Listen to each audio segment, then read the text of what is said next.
And we're live. Double intro. Double intro. What's better than one? Two. What's up, man? Dude, it's fucking late over there where you're at, right? Yep, 3 a.m. Sheesh. About time to go to bed, but I thought I'd hang out for you guys just for a little bit. Beautiful, man. We just had a special guest, and then he just popped out. Who? The crypt to the coffee. He was in the chat. Nice. Yeah, I'm texting him. I was telling him to get his ass in here. He's being a smart ass with me. When I was asking where he's at, he's like, Chicago. I was like, that's cool. Do they not stream in Chicago? Like, no, that's Chirac, baby. That's Chirac, man. It's always popping in Chirac. Hell yeah. Yeah, hey, Black Magic, we're going to talk about Celsius and all that stuff on a webinar we're doing on Friday and stuff, so don't worry. We'll talk about it in there. We're going to talk a lot of hex stuff and just random stuff. Dude, I want to talk a little bit about Shiba. I'm here for Shiba Inu. Yeah, right? Me too. That's it. I'm here to pump my massive Shiba Inu bags. Don't you know if you invested $1,000 in January, you would have over $1.2 billion today? Yeah, I saw something going around on Twitter. Someone was showing this one account that essentially has dropped like 437 something Ethereum dollars worth of Ethereum into Shiba Inu like early on. And it's worth like $80 million right now. Like nothing's moved whatsoever. It's just sitting in the address, but it's like about $80 million worth of SHIB right now. There's this guy. Right here. I think this may be the same guy you're talking about. I'm not sure, but like I think he bought $8,000 of Shiba Inu way back in the day. Hasn't moved it forever. $20 billion of Shiba. This is a different account, but Jesus Christ. $8,000 in January or something. But like, here's the thing too that people got. How liquid is SHIB right now? Like, how liquid is it? Have you? I mean, honestly, it's because of all the stuff going on right now, dude. Like the whale should be dumping right now, shit. But, do it, bro. I mean, probably you can sell 25 million in one shot. Yeah, all my non-crypto friends, like that's all I saw today. I mean, I've seen a little bit leading up to this point, but man, today it was off the charts. Everyone and their mother was talking about SHIB. Yeah, 3 jewelry shops I went to, right? All the women in there own Shiba. All the streets around. Every single one, dude. Even when I got the watch and stuff. Interesting. The husband's watch. Oh, you're talking about back in Puerto Rico? Oh, Puerto Rico, yeah, Puerto Rico and Miami too. Mm, I asked and stuff. They interesting. all had Shiba for some reason, which is crazy. Now they're all fucking like winning. Maybe they just like the cute little Hey. dog. Man, And you gotta price think go the up. fucking clubs in Miami are popping right now for the whoever we got the Shiba, man. Yeah. There's definitely going to be some VIP tables sponsored by Shiba for sure. Oh my god. Hell yeah. Yeah. Damn, that's crazy. But like, here's the thing that's kind of like misunderstood. There's almost no chance you would have bought Shiba ever. You wouldn't even have known about it. Like I'm trying to think of when I knew about Shiba. It was pretty early on, but I heard about it in March. desire. March. March is the first time I heard about it, and that was like right around the time Elon started doing everything about Doge, and then they started talking about Shiba a little after. Like they made a Shiba clone. Okay, and then because at the time they made almost like five or six different clones of Dogecoin and stuff around the same time. So I mean, we all thought Shiba was just kind of bullshit. Still not wrong, but their marketing's good. Oh, their marketing's really good marketing. It's top notch. Yeah. I mean, the coin for the hoochies, man. I mean, damn, it's out here, It's true, yeah. People profit maxes. They'll buy, go get your money. They'll buy everything with the logo on it, so it's a good point. LV, baby, LV. Yep. Just don't be stuck being a bag holder of Sheeb in the bear market. It's gonna be rough. All right. That's probably Very the one true. time I will buy Sheeb is in the bear market. I'll buy. Oh, yeah, I'll buy Shiba, I'll buy Doge. I'll buy all that shit. buy all the Why doggy not? coins for micro pennies on the dollar. Yeah. I mean, you just buy stuff. I mean, you could even make money buying XRP in the bear market if it dumped enough, basically. Yeah.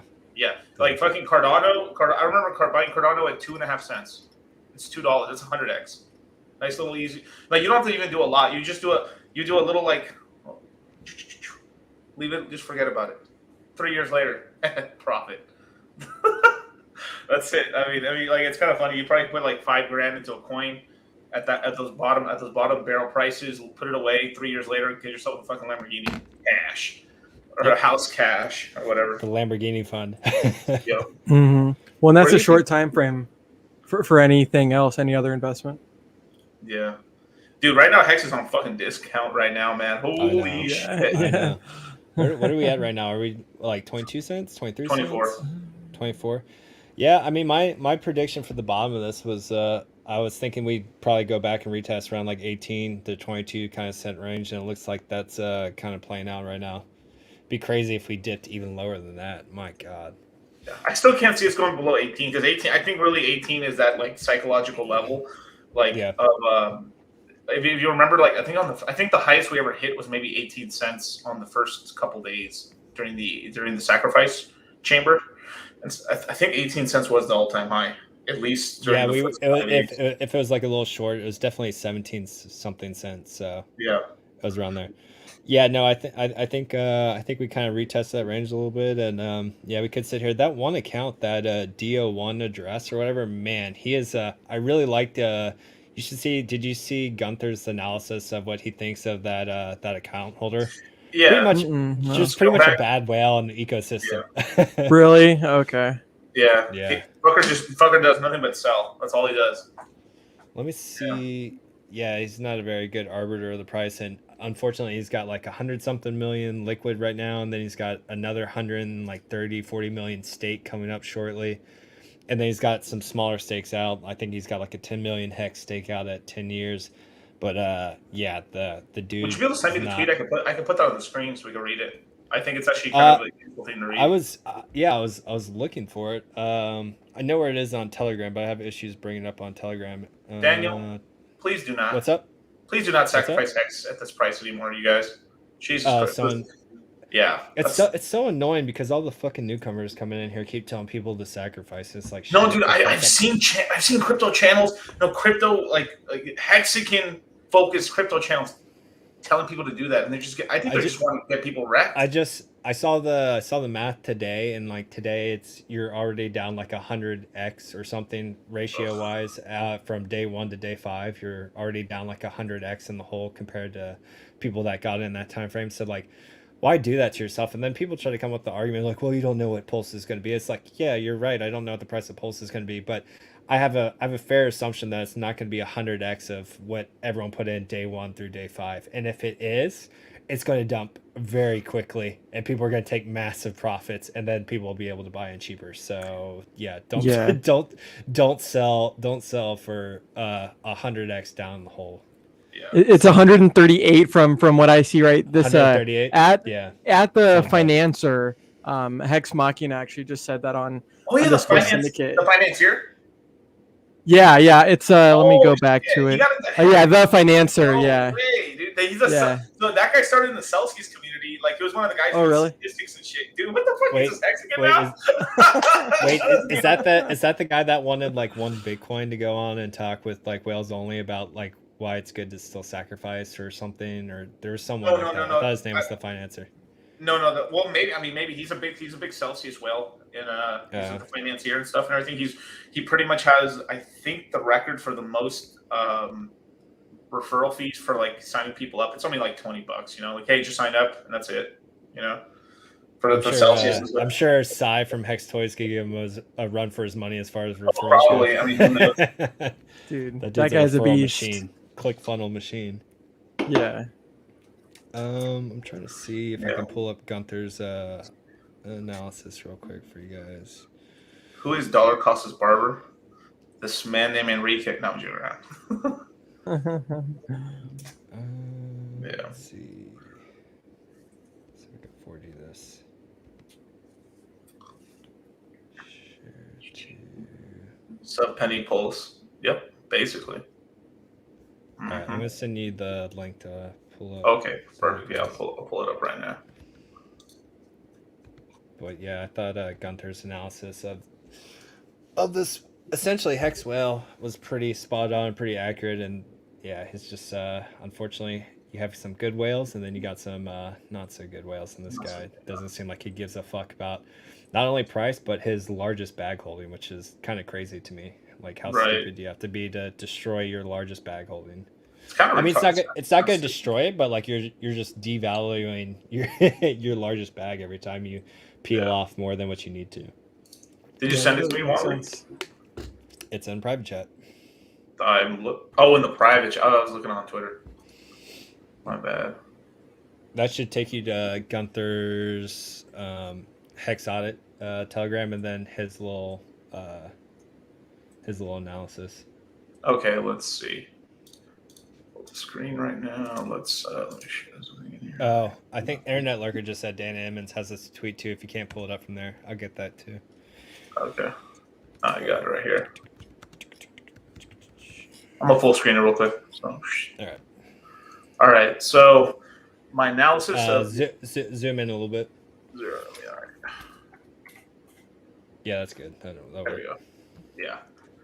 Wait, how do you call this? Like D01, basically? Sure. Yeah, it's just the last 3 digits of his address. Okay. We'll call him Dope.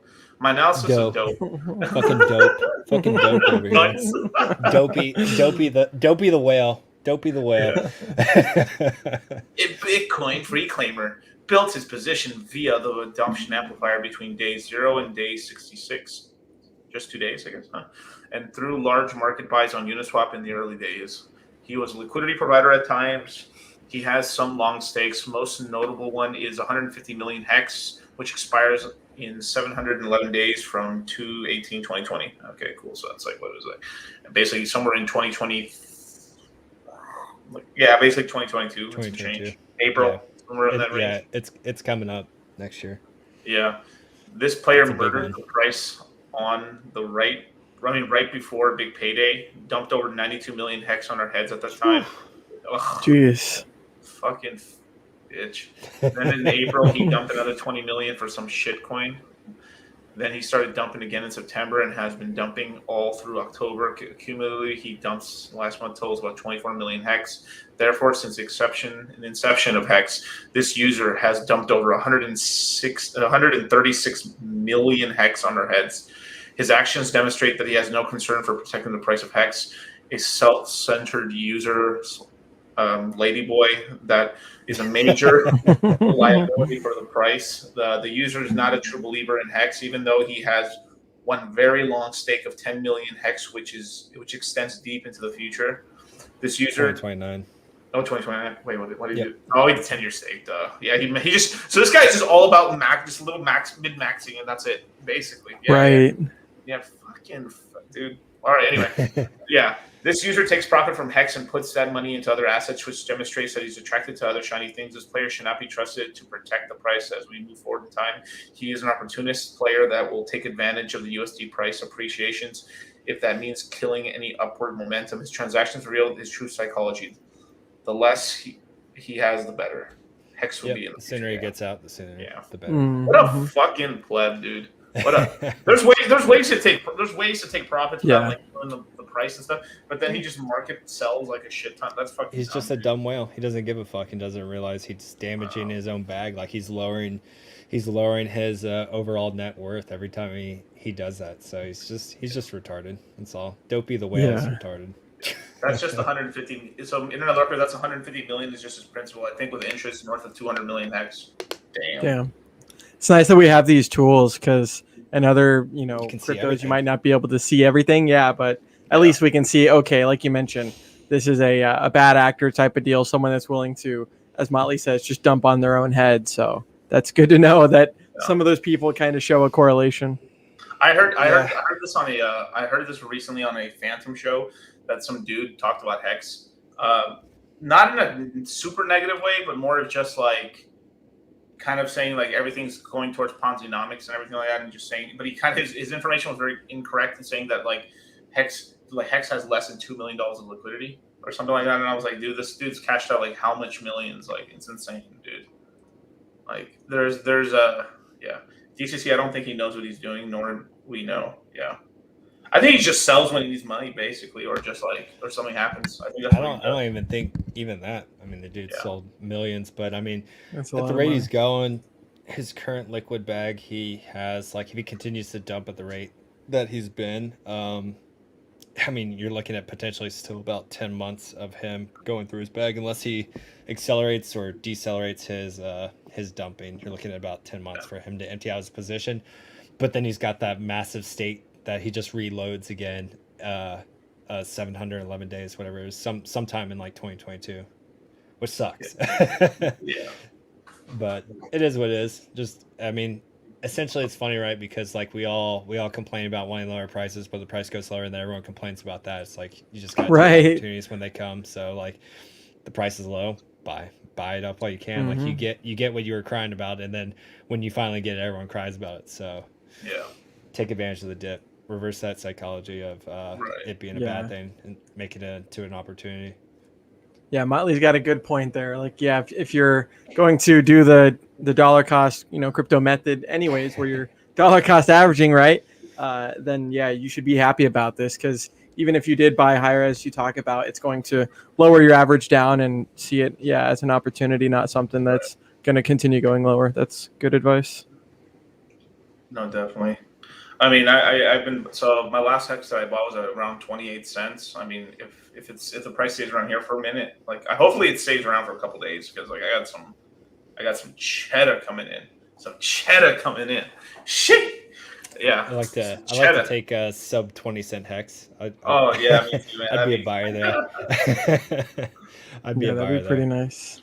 It's also a good spot, I think, to start really upping your onboarding efforts too. Like this is a very good entry point where people can experience a couple X's right before the fork as well. So it's a good opportunity for new people to come into the ecosystem. Yeah, and experience a couple multiple X's. I think that Whale's gonna start regretting what he did, like maybe 2-3 years from now, 5 years from now.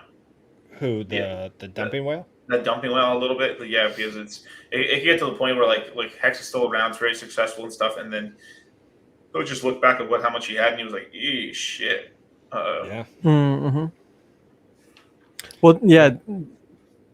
Das Bum, he had showed the nightly like unstake, right? That 150, whatever it was, and I think the guy had sold it for like, I don't even know how much, but I think it might have been like $40,000 back then. Yeah, it's like 30, so to your guys' point, so 30-40 grand back in the day. Beautiful. Millions of opportunities sold. So I mean, anyone will eventually regret their sales at some point, depending on a long enough timeline, especially in Hex and how it's designed. Like if you sell now, like 1, 2, 5 years down the road, like you're really gonna look back like, damn, how much hex did I sell and for how much? Like it can go a long way.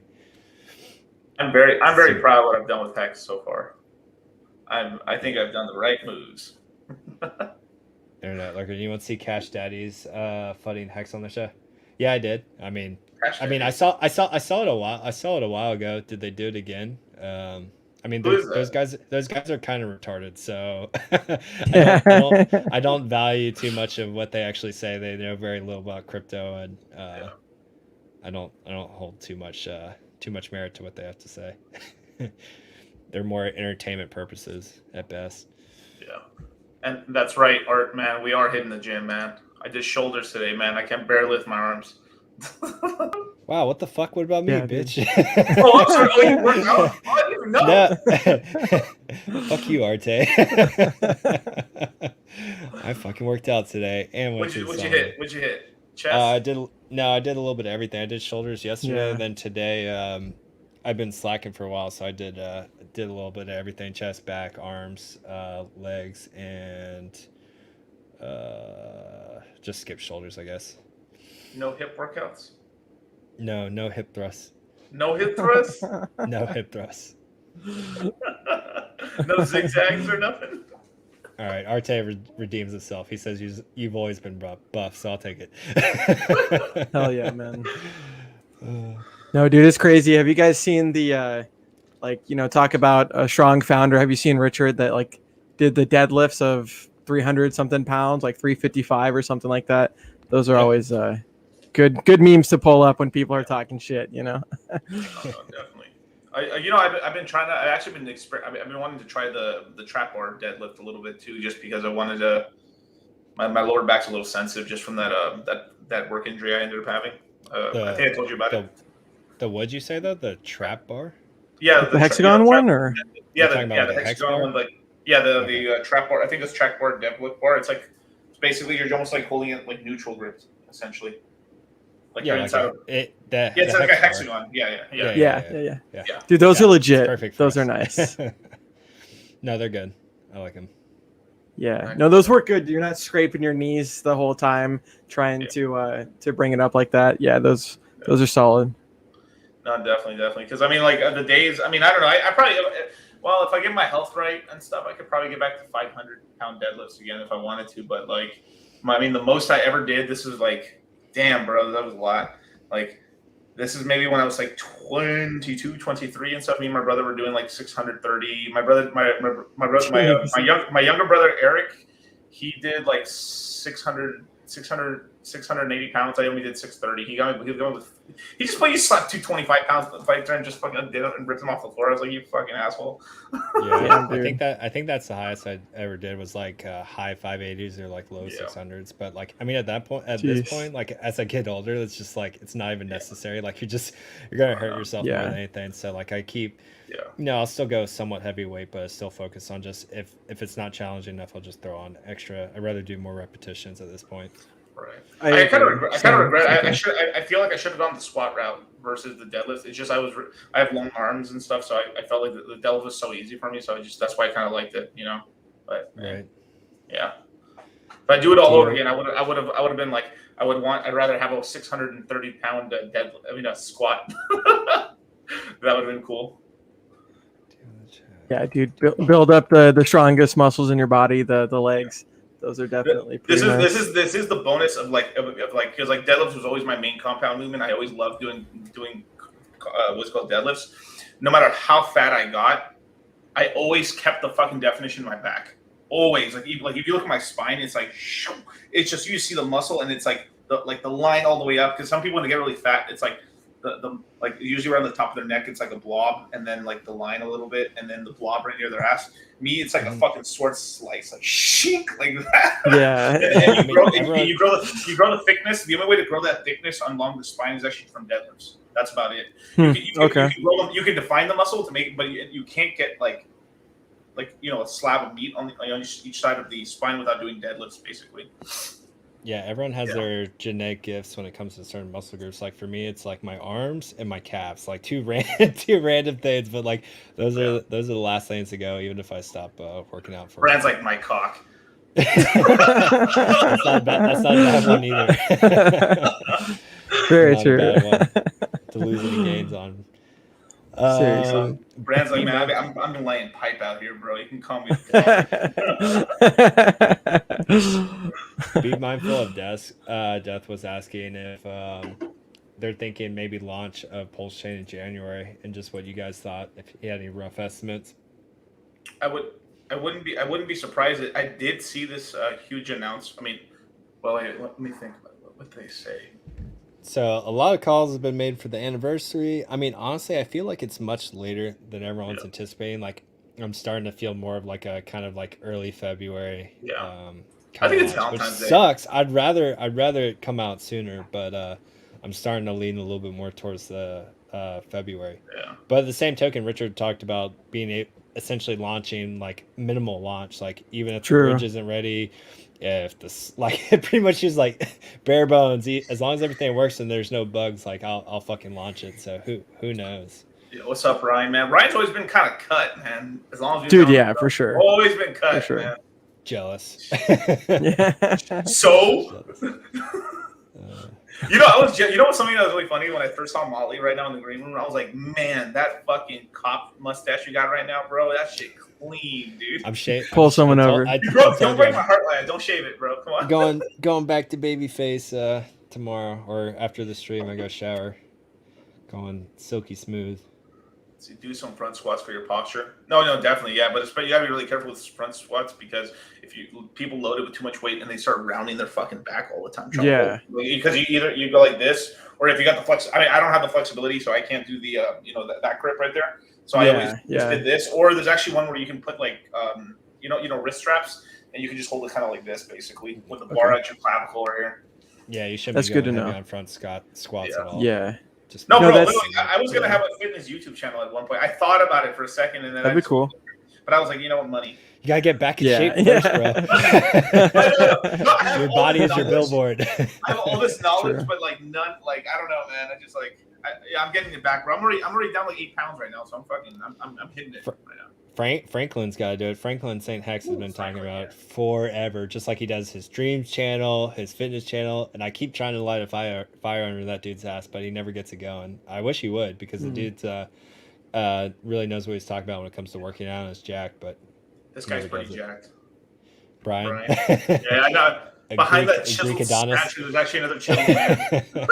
Nice. No, that's a good point about the front squats because I've done them like that, and yeah. Unless you have the wrist flexibility, it's a good point that you can do the cross thing that you did.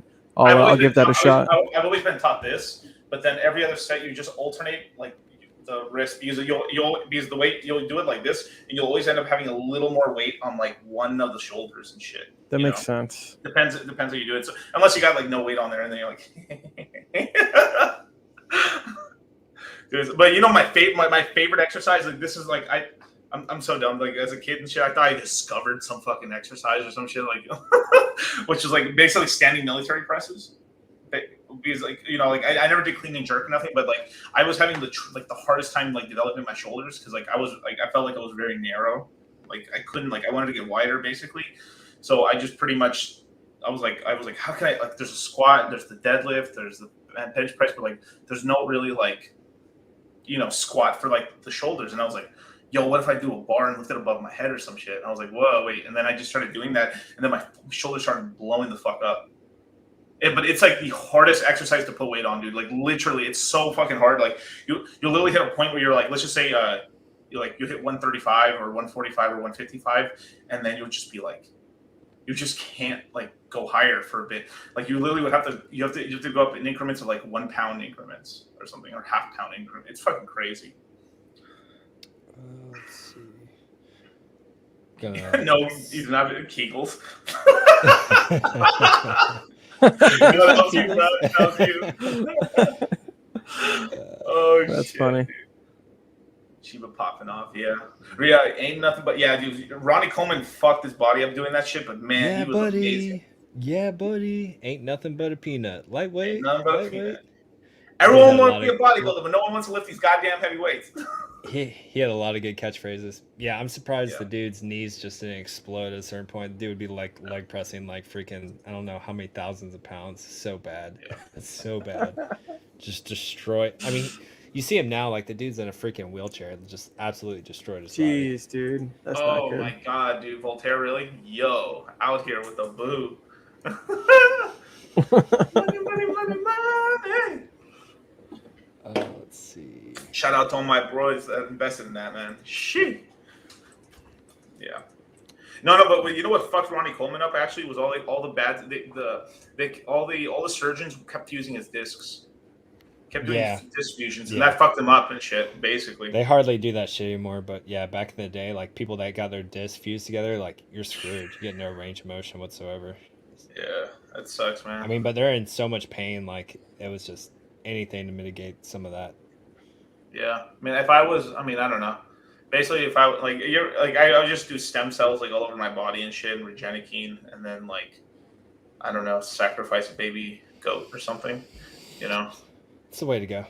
That's the way to go, man. That's the way to go, man. I'm gonna send Crypto Contrarian wants to come on. I'm gonna send him a link. So yeah, send him a link, man. Go for it. So bro. he can replace me, so I can go to sleep. Cool, man. Like, you don't need sleep. Come on. You're gonna be bullfighting all day tomorrow and shit. Because I spent. So my flight got delayed on. So I already missed a day out here because all our flights got grounded due to bad weather. It was actually called like a bomb cyclone, which is actually a real. It's actual real term for weather. It's something with like the barometric pressure drops a certain amount, and it's actually called like a bomb cyclone. Some crazy shit. What was that? It was a northeastern, but it's literally called a bomb cyclone, so we looked it up. But so we pretty much slept a lot at the airport, had to get a hotel, didn't really sleep on the plane, then we finally got out of here, so it's been a whole lot of not sleeping. Hey, there he is. There's my replacement. Yo, what's up, Contrarian? Now that's a beard. That's why I'm showing my beard, because there's people walking around like Crypto Contrarian that has a real beard, so I gotta just cut my shit off. I've been on the fence about cutting it off or not. I don't know. Keep it. Shape it on the side. Just make yourself a devil beard. Just like little, I think it's a Van Dyke. It's called a Van Dyke. Jafar. Curl up here, curl up in the tip. Dude, my grandpa still rocks that shit. He literally rocks like a fucking devil beard and a fucking curly mustache. We'll call it the Jafar, and it'll just be the antithesis of the Magic Carpet Ride, just the Jafar. I got an important question for you guys, man. Sorry, I'm tripping. I was listening to the YouTube one, and there was a little bit of sorry. So I heard that little delay. Not bad. Okay. Not so good. What were you saying, DC? What was no, it? He's like, bro. He's like, you guys. You think we'll ever get a girlfriend? You think we'll ever get girlfriends? Get enough money, it'll solve all your problems. Yo, you guys, where was that crazy ass meme party at? The have fun staying poor or stop being poor? Oh, that was Miami.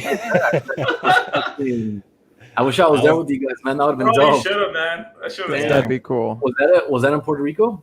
No, that was Miami. That was Miami. That was before we flew to Puerto Rico. A couple people that weren't coming to Miami or to Puerto Rico with us met up with us in Miami, and we got a table at Live, and then I forgot where we got a table. That little hottie in the middle holding the sign, man. She was nice. Sorry, but you were saying.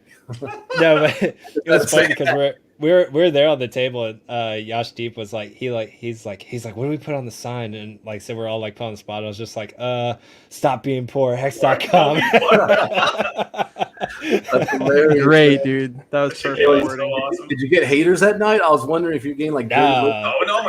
That's cool. That's cool. Not at all. I mean, it's still pre-viral, so I doubt that many people even knew what the fuck it was. Yeah, that's hilarious. Yeah, that was a fun trip though. Yeah, like honestly, Miami was the best part of that trip. Puerto Rico started to go downhill a little bit. Did anybody approach you? Curious, like at the club after seeing that? I mean, because if I would have seen that, maybe I would have been like, "Yo, what the fuck? What's this hex about?" True. We had some girls at the table and stuff like that, and we talked to them, and I think one or two of them ended up buying some hex later. Nice. But yeah, no like randos or anything like that. Yeah. The shit was just going crazy, so it's not like it's not like the ideal onboarding or like, hey, what was on that sign kind of situation. We did Or convert was over just there like to a get Bitcoin fucked up and have a maxi good time. into Nice. Hex. That's What's a that? big feat. What was that one dude we were hanging out with and stuff? Everything at the club and shit too, and like in the Oh, the Bitcoin guy. yeah, So yeah. yeah, What was, me and Wendy's for Tendies, we went to go get like some coffee or something, and we're getting coffees and drinks, and we look over and we see this dude just like decked out in a Bitcoin hat, Bitcoin shirt. And we're like, oh, okay, there's the crypto dude. It's like, wonder if he knows about Hex. And like I was telling Wendy's, I was like, what if he knows about Hex already? He just like fucking can't stand it. Like, and I was wearing a Hex shirt too, I think, and That'd be he's funny. like, oh, let's go talk to him. So like we sat down and we started talking to him, and he just started like some crypto business or something like that. But you know, he's decently like well off in crypto, but like nowhere near like some of like the Hex OG's gains and stuff like that. So we started explaining to him like what Hex is, and like, you know, all this stuff is just repetition for us now. So we had like a counter to all his questions and like just start going. And he's just like, dude was super enthusiastic. He's like, oh my God. Like, and then Yash pulled up and he had gotten like his like Lambo for that day. So we took the dude in the Lambo and started like launching it up and down the street. And then we're like, and then we told him, it's like, yeah, we got a VIP table at Live if you want to come out. So he came out and then brought some girls. And then like we rented out a boat the next day. We're like, yeah, you can come on the boat. He's like, what? He's like, you guys do all this off Hex? We're like, I mean, we just don't have to work anymore. But yeah, dude, That's cool, man. The dude was like instantly converted. Like he, I think he sold his truck and he put it all into Hex. That's Yeah. crazy. yeah. That's Yeah, smart. it's pretty fun. Yeah, it was. I mean, it's a nice dip now. I'm sure. I think he's a little bit down, but as long as he's staked out, he Sure should be good. understands. Hopefully, you know, he's been around for a while at Bitcoin. Oh and yeah, shit. I mean we sat down and we like went through everything. So he's got the gist of how Hex works and how to use it properly. Mhm. But yeah, It it was was a fun trip. Yeah. It was a fun trip. That's cool. Puerto man. Rico was a little rough. All my Puerto Ricans out there, I love you guys, but the infrastructure out there is pretty rough, especially after Really? That's what I've heard. I appreciate No you saying Lambos. I've been kind of like back and forth between like getting rid of this fucking passport or keeping it, and last resort for keeping it is Puerto Rico. And I was just talking to so I used to do like a mastermind with Ty Lopez, and I've been thinking about getting back into that because I got a little bit of a sudden wealth syndrome. I was like, what the fuck? So I was thinking about doing, and he's been kicking up his marketing again for his mastermind. So he's in Puerto Rico now, and so I was talking to the dude on the phone about what it's like over there. He's trying to say that it was good, but I heard that from that phone call alone, intercoms or communications are kind of like intermittent, and like the Racon's tough. Like, yeah, it's very the power grid goes off very every rough. now and then I hear, and then the roads aren't the best. Looking on Zillow at properties, they just look super shitty. The cheaper You ones. gotta go experience it yourself for sure. Yeah.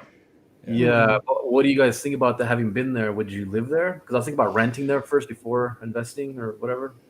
I was looking into it. It's not for me. It's one of the reasons why I'm in Portugal right now, checking out Portugal. Portugal's 1,000 times better already. And then that's you have good. access in the rest of European. Oh, and for all my people that are, hate the vaccine, all this stuff, no masks out here. No one's checking for vax cards. So like Portugal is very, very free in that regard. So that's nice. But great food, great atmosphere, great infrastructure.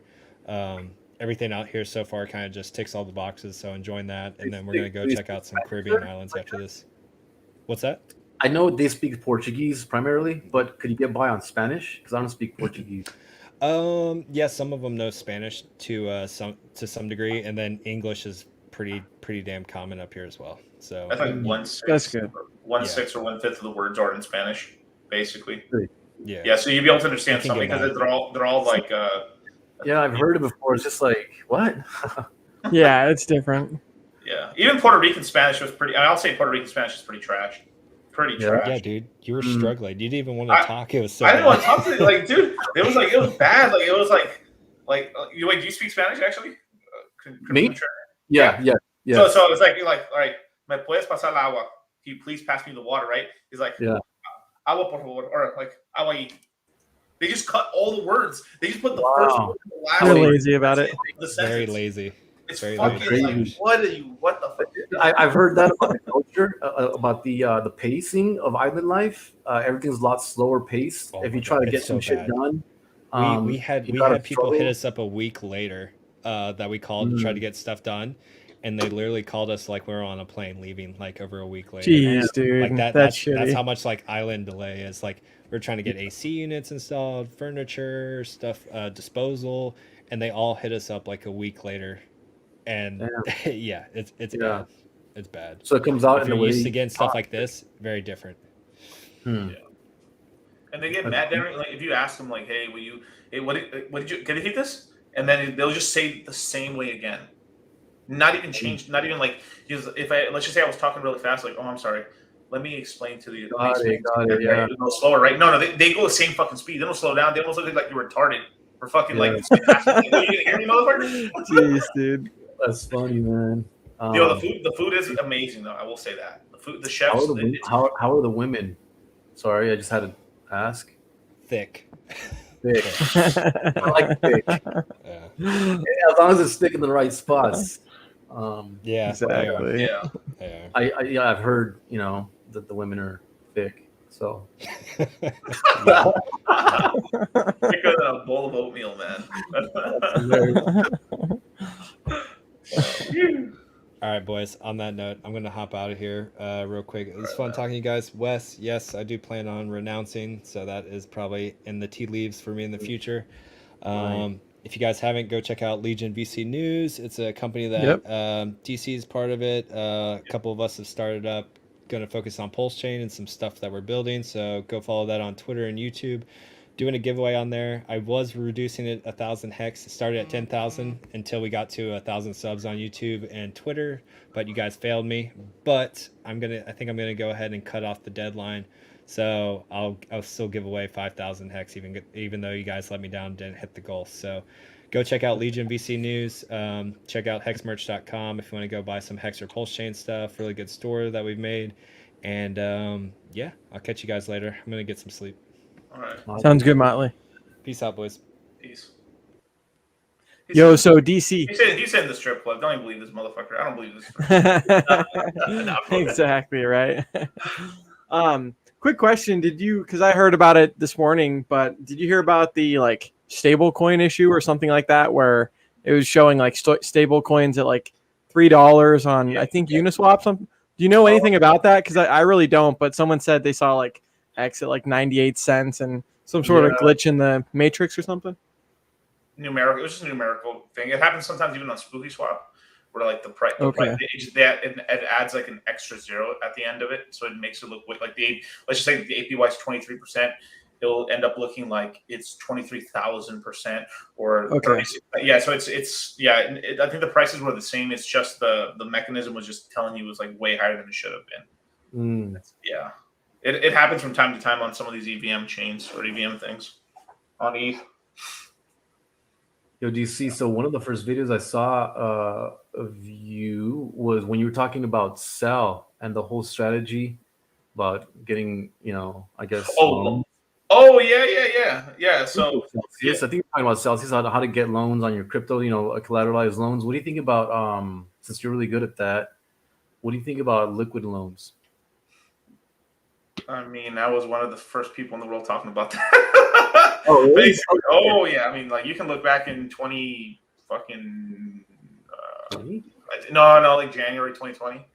I remember you saying that with Hex. Yeah, I've been saying that for a minute. Yeah, liquid staking and stuff. I even asked Richard about doing like selling, like actually fractionalizing and selling shares and stuff, and being able to like essentially create like a bond market for T shares and stuff like that as well. Like encapsulating them? Is that encapsulated stakes? Yeah, like that's yo homies, it's right here. Yeah, yeah, now that exists. Oh yeah, that was me, bro. Oh, so yeah, I remember that, man. That was cool. Stakes. How the fuck would that even work? Like, how do you separate the stakes from like on the contract? You know what I'm saying?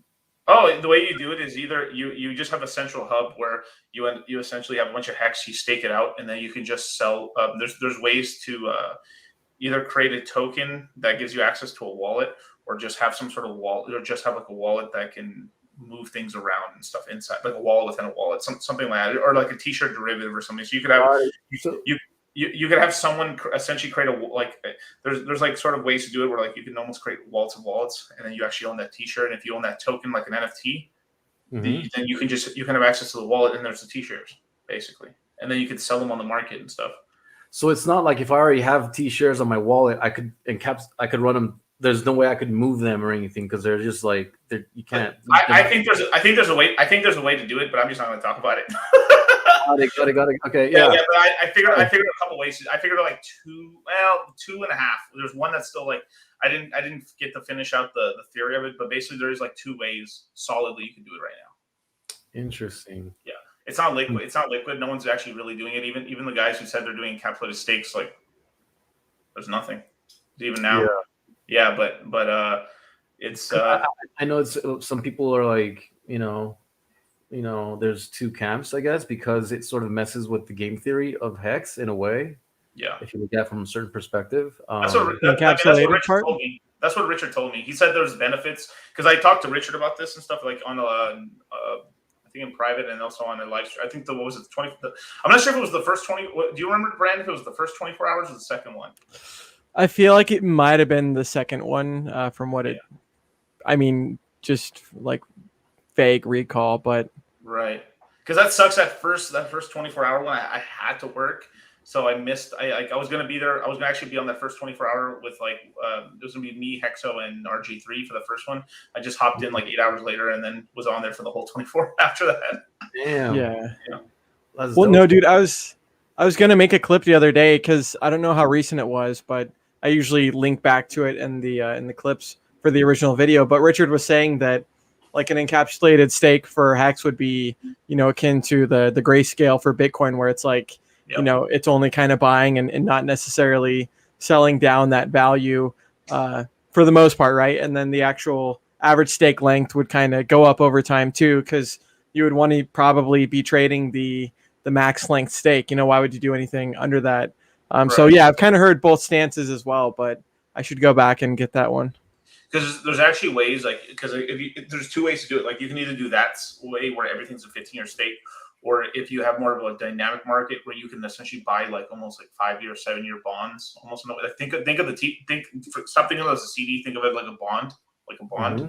And it's more of a go ahead. Can you describe a bond versus a CD? I mean, that's I've looked up the definition. It just doesn't stick for a bond. It's almost the same thing. Is it like a crowdfunded for some sort of a development, like a proper real estate development? Like you get a bond from either a government. No, you're talking about. So those are municipal bonds. Okay. But those are more so. Okay, that's debt. That's debt that's created by municipalities, which would be like the city of Los Angeles. Yeah, like they're trying to build something, and then they're trying to build something. And they're trying to borrow money. Yeah, so it's like, hey, would you guys give us debt off the credit worthiness of the city of Los Angeles? And people do it, and there's tax incentives for. So usually it's a bad idea, or the APY is not that APY. Yeah, the interest payments are not that high on it, but they actually give you tax incentives for municipal bonds where you will not pay taxes on any of your returns on it. That's they kind of, because if they didn't do that, some small cities wouldn't really be able to get like money basically. So they incentivize it by like, hey, if you invest in the municipal bonds, it's tax free. Okay, so then it created this whole kind of like shitcoin market for like basically bad debt from counties, but people are kind of like using it almost like junk bonds in a way. That's fucking hilarious. Yeah, so it's like stuff that's sub AAA or sub AA. Breaking it down in like crypto speak, because I don't know all that shit. So they created a shitcoin market. That's hilarious. Yeah, that's they incentivize it. Yeah. How is that different from the bond that you're talking about then? A municipal bond versus a regular bond or whatever? I mean, to say the truth, they're almost all the same. It's all basically you're locking up your money for a certain period of time.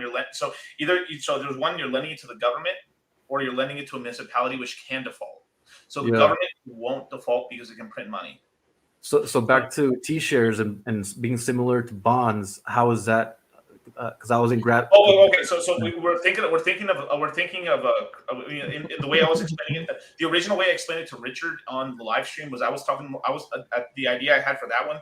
That was one of the two. Was like I was talking more about of transitioning in the thought process of Hex, thinking of Hex of more as a bond market instead of a CD market. Where right now we're essentially like in a way it's almost like we're doing a market at the bank, where a CD is basically you deposit $100 for 5 years. They give you a set amount of return, and then you'll get more dollars back when you claim your bond. And there's actually penalties. You can actually sell them early and stuff, but there's penalties. You won't get as much return. Yep.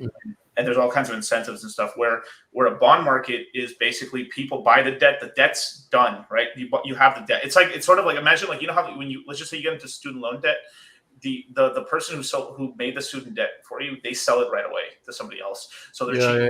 So what's going on is it becomes a secondary market where the debt, which is like basically the T-share, the money that's owed, which has value because it produces income, and also it has the underlying Hex, starts trading around like this for different prices. So what I was talking about is that it's actually possible to do some sort of a market where you could have a 7-year stake. It's like 3 years from now. And because the price of Hex is really bad, it's a way for people to sell that 7-year stake that's 3 years in, and it's actually would be worth it because like you might be able to pick up, let's just say it's like, as an example, it's $1,000 of Hex in that bond, but you might be able to actually buy it for about $600. And people say, why would someone do that? Well, if you'd actually might be able to buy it for $400 to $600 because you're almost at the 3.5 mark. So you could actually start. There's actually ways where you could find distressed debt, which basically just means people who need money in liquidity right now. You could actually buy them out for under the value, even for half the value. So you could almost start buying stuff on 80 cents on the dollar. That's crazy, man. But it would have to benefit them, not EESing, right? So the price would have to be better than their EES new grade. Than their EES, exactly. So there's going to be. Is that what you would value it at the EES new grade? Maybe plus like a certain little premium for them. Yeah, exactly. Yeah, and then also it depends on how much they need. So sometimes you know how like oil went negative. There's times there's going to be no demand. There's going to be no demand for those bonds at all. Or T-shares basically. There's nobody. But I think oil went negative though because nobody wanted to hold it because everyone was full to the brim in their storage facility. But there's going to be times. There are going to be times when demands. Like the price is really down and everyone's just dumping and people want liquidity, so people will just take heavy discounts just to get cash. So there's times during the blood in the streets, that's when you like right now, exactly. But even worse, right? Let's just say that same $1,000 bond. Let's just say it's halfway through. It's EES, right? Or not even EES. What's going to happen is there's distressed bonds where they're close to EESing, but they can't wait. So there'd be times where let's just say it's $500. That's what it's worth, but the price keeps crashing and stuff. And they need money. You could probably buy for $200 off of them. Wait the year, the price gets recovered back, and then you can net a huge profit, and you can just emergency unstake it or just keep it to fruition. And you're already years into it already. Okay, so that's the valuation part, how you evaluate it, and how someone who's in that's not a complete story with the valuation. I'm just talking about what I'm not grasping is that how do you transfer the freaking T-share or separate it from a wallet? And I think I already asked this question, but what you're saying that there's some centralized, either a contract or an entity that does these stakes. Is that so? You kind of like there's a centralized way and there's more of a decentralized way. The thing is like basically you would need somebody to create a secondary market, and you in a way you would have to in this market people would deposit raw Hex and create stakes on there, and then basically make secondary markets. So I did figure out a way to do it with like current stakes, but I'm just not going to say it on here. No. I'm not trying to interrogate you, but I'm just curious. You know what I'm saying? No. Yeah, there's just ways to do it. So basically, there's a market where you go to, like, let's just say flexiblestakes.com or some shit like that, right? That's the website, and then you bring your Hex on there. You make a certain Hex stake, and then boom. Okay. So it would be like a second, like kind of like a toucan or something, like a second second layer solution. Oh, that's a horrible example, but yes. But compared to toucan, Jesus Christ, just think it right off the bat, bro. My bad. I couldn't think of another one. Are there other You ones? strangled the baby in the crib, like, and your name is Tukaner. I mean, he's kind of like a legit influencer, man. He's a Hexagon, so it's all good. I don't know. No, yeah. It's just but it just like, but basically, here's kind of the game theory behind it is that you end up creating an incentive model where like you actually could have a third party entity, maybe the OA or some other entity, could end up giving some extra coins to something, and it actually could allow the market to. So imagine that like you spend $1,000 of hex to do a 15-year stake. And through an incentive structure, the OA does, or some really big whale, what they could do is they could pay you $1,100 for that stake on the open market, and then you would sell it and get it, and you would net the $1,100. And then while that's going on, what people do is they'll rinse and repeat it. So what'll happen is it's a way to actually like have the market just fucking destroy a ton of hex off the market by maximizing, because some people would be like, oh shit, there's an 8% return for every stake that I do at 15 years. Fucking they'll spam it. So back to the valuation, the way you're valuing a stake in the previous example was like the EES rate with maybe like a little premium, whatever that may be. Yeah. But what about the whole, like if it's a 15-year stake, for instance, like you don't take into consideration what it will be worth, like that value, like the you can it depends on whether in a bull market or in a bear market, but it more or less be like even if you're 3/4 of the way into like a 15-year stake, it doesn't matter. Like you'd have principal plus maybe 50%. So you would always have to sorry, not 25%. What am I talking about? No, because I think you'd have 50% of your interest plus your principal would be safe. No, right? Well, okay. So here's how it works. So let's just say, just to make it really easy. So let's just on a 365-day stake, which is basically a year stake. Yeah. If you get, so let's just say on day 364, you emergency unstake, you will get your principal plus 50% of the interest. 50% of the interest is on the last. Yeah, it's on the last day. Yeah, that one day F's you. Yeah, 25%. Damn, I didn't know that. Thank you. I think I heard something before, but if you're 3/4 of the way in, you only got 25%. 25% of your interest. Got it. Yeah. Okay. So it's like yeah. So some people are like, these fuckers are swindling me. Well, dude, it's a contract. It's like that's what it is. Yeah, dude. Yeah. Well, especially like you mentioned it. If you did it before big payday, that counts against the is interest. And then if you look at the actual like the layman's guide, it says that it's times the part of the calculation against you involves that interest. So if you do have anything with big payday, even still, you're gonna most likely get more wrecked than people that staked after. Right. Yeah. So here, let me give you guys some alpha. Then here's some alpha. You guys should know this already, but like, all right. So you know a lot of the hex that was sacrificed for PulseChain, right? Say that again. Yeah. Mm-hmm. Yes. So you know how like I forgot how many billion. It was like $1 billion, maybe $2 billion. I forgot how many. The biggest asset was hex, right? Yeah. So most of the things that was sacrificed was hex. There was DAI and USDC and Ethereum and Dogecoin and a little bit of Shiba, some Litecoin. Some guy did Litecoin, and a couple other stuff. Right? Yeah, I held some fucking Litecoin for too long, man. Oh, I think it's 113 billion if I'm reading this right. It's like $27 million worth. How much hex was totally sacrificed? But let's just say to just for semantics, right? Let's just say to finish the conversation. Let's just say 3 billion hex was sacrificed, okay, because of free speech, okay. That hex will not be dumped on the market. What's going to happen is that hex will be made into a hex grayscale fund through Singapore.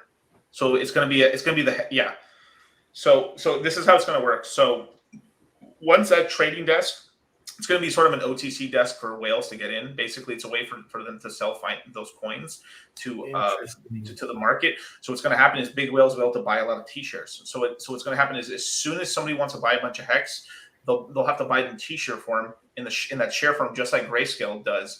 And what happens is all that hex gets staked out 15 years, maximizing it. So let's just say even if you had 1 billion hex that was sacrificed, it would basically, if that all got sold, that would turn into almost 3 billion hex of staked hex, basically. Because when you do a stake, when you stake out your hex to the maximum length, it's almost like you're doing basically a 2.9999x long.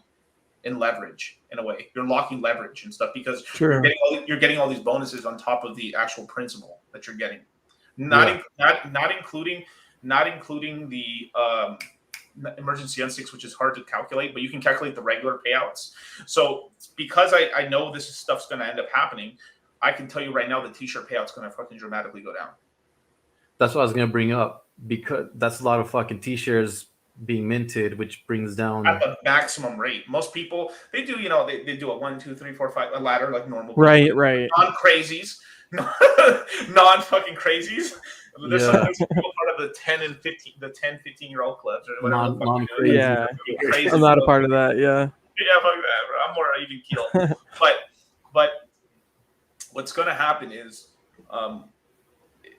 it's a sort like so that's actually really good. So there's actually a way. So what's going to happen is whatever entity owns that hex, who knows, whatever free speech entity owns that is probably going to use some of the proceeds, obviously a little in his pocket, and then mostly more than likely 80% of it's going to be used, the proceeds, to like further expand hex and probably provide liquidity for Pulse and other stuff. But at some point, this is where it becomes price positive. So during a certain point, once that hex sells out, then that fund becomes very price positive actually for hex, because they have to go into the market and buy. So they become net buyers of it. But it never hurts the price, because if it ends up, let's just say, like there's no more appetite for, let's say, like big whales or big incumbents don't want to buy any more hex at that point, and there's already enough demand in terms of the shares circulating around, then what will happen is there'll just be a glut, and because the shares can be dumped on them in the secondary market, it never affects hex because that hex is staked out, so that hex can never dump. So I'm sorry. So you said that. So I missed one thing. I think you said they're going to have to come into the market to buy more. So you're saying if that supply that was sacrificed runs dry? Yeah. They have to go in the market and buy it. If this OTC is still going to stay afloat, they're going to have to get it from the market. That's what you're saying. Okay, that's what I figured. Okay, cool. Yep. So they go in the market, and that's when it becomes price positive. So like the way the Grayscale fund, what they did.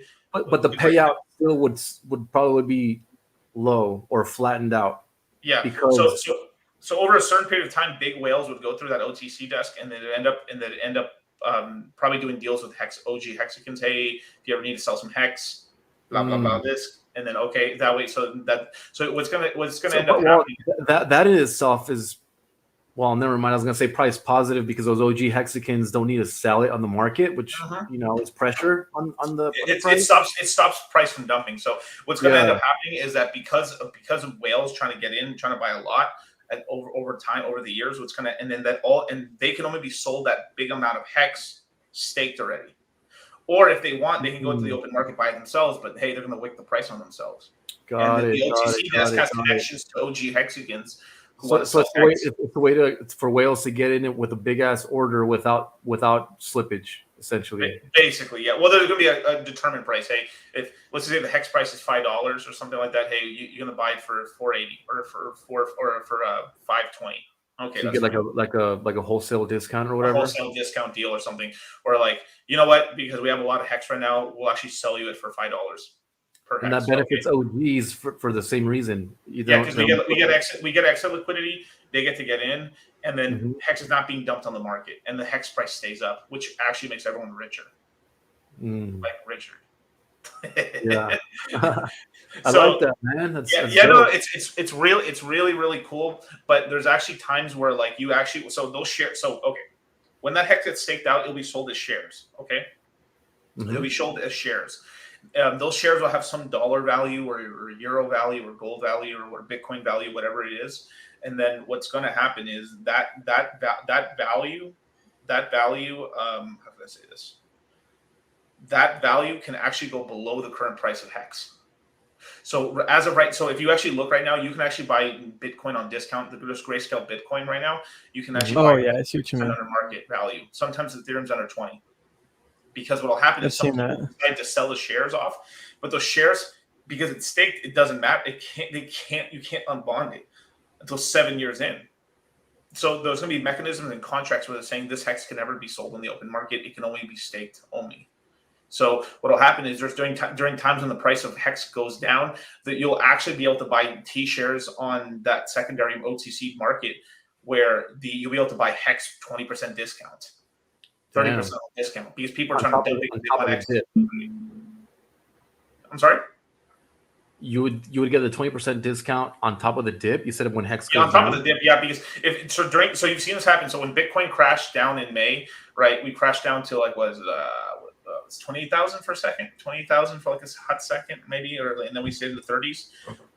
When that happened, the institutional demand for the coin went down, and they're like, no more, and then it froze up. So some people got skittish and like, fuck, I want extra liquidity, because everyone, when it dips down, everyone's balls shrivel up, right? The guys who like have these big balls and shit, saying they're like, oh, bro, my, no dip scares me. Then there's a dip, and they're like, and then, they turn into fucking lady boys, and they turn into fucking lady boys. Everyone's true character comes out during the dip.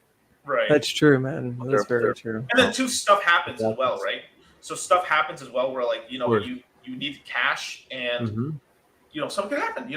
That's why the emergency instake's there, because life does happen. Like there's people that emergency happens and they have to sell Hex to pay for bill. Of course, right? So stuff happens. So during that time, people are going to be trading it, right? Because at some point there might even be a premium on it, possibly during time. So when there's a premium, that means that there's more demand for those shares in the OTC desk than there is supply. So they're like consistently having to go in the market to buy Hex in order to fill those orders, and so they have to sell those shares at a 20%, 5%, 20% premium. But during times of demands like fucking zero or non-existent, and people are net selling the shares, you end up having they sell their shares on a discount. So again, back to the actual distribution of the shares, because I know they're just like a metric. They're not really coins like Hex. So how would this contract or whatever, this desk that you're talking about, how would they distribute or assign a certain amount of shares based on their bag that they're buying? How would they? It's a ledger, obviously, right? So you pay. It's because the Hex is held in a basically multi-sig wallets and stuff like that. So that all Hex that's sold is actually held. So even in Grayscale Bitcoin Trust, they hold all the Bitcoin they're selling. They hold all the ETH they're selling. What they're doing is they're selling you in their market like it's like a paper market, almost like yeah, exactly. And they're selling you coupons, and you're buying and selling it's just like owning a stock on E-Trade so you can make pretty much you can make NFTs and sell them. Yeah, it could be it's gonna be a token basically. I think it's gonna be like a token thing, or it can be like it'll literally. Well, I think it would have to be a non-fungible token, because each bag, unless you break it up into even bags, like you could only buy. I think we don't know what they're gonna do yet. They might do like 100 billion shares, or they might make each one a T share, but then you can buy each. You can essentially buy individual broken up T-shares and stuff, and it doesn't matter because that Hex doesn't move. So you actually do have ownership of it. It's just mostly like just shuffling the board to like get your coins and stuff.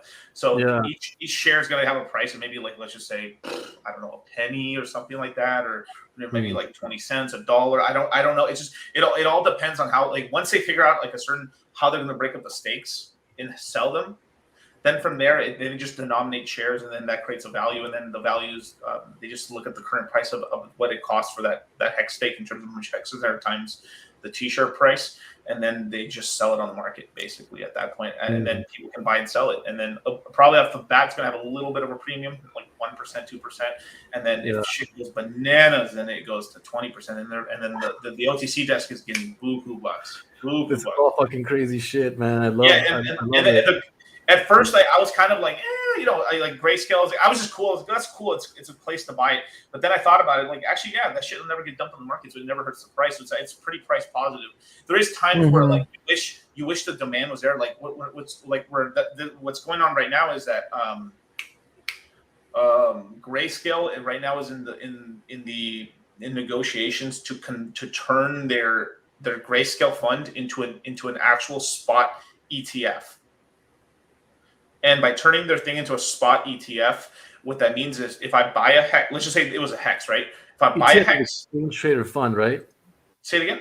Exchange traded fund, is that what ETF? Yeah, like exchange traded fund. Yeah, just basically it's it's a fund that's just traded. It's basically like a fucking crypto that's being traded back and forth like Yeah. yeah. So you're gonna have they're trying to turn into that where like basically that coin when you sell, like let's just say a Bitcoin ETF, you're actually selling Bitcoin in the open market.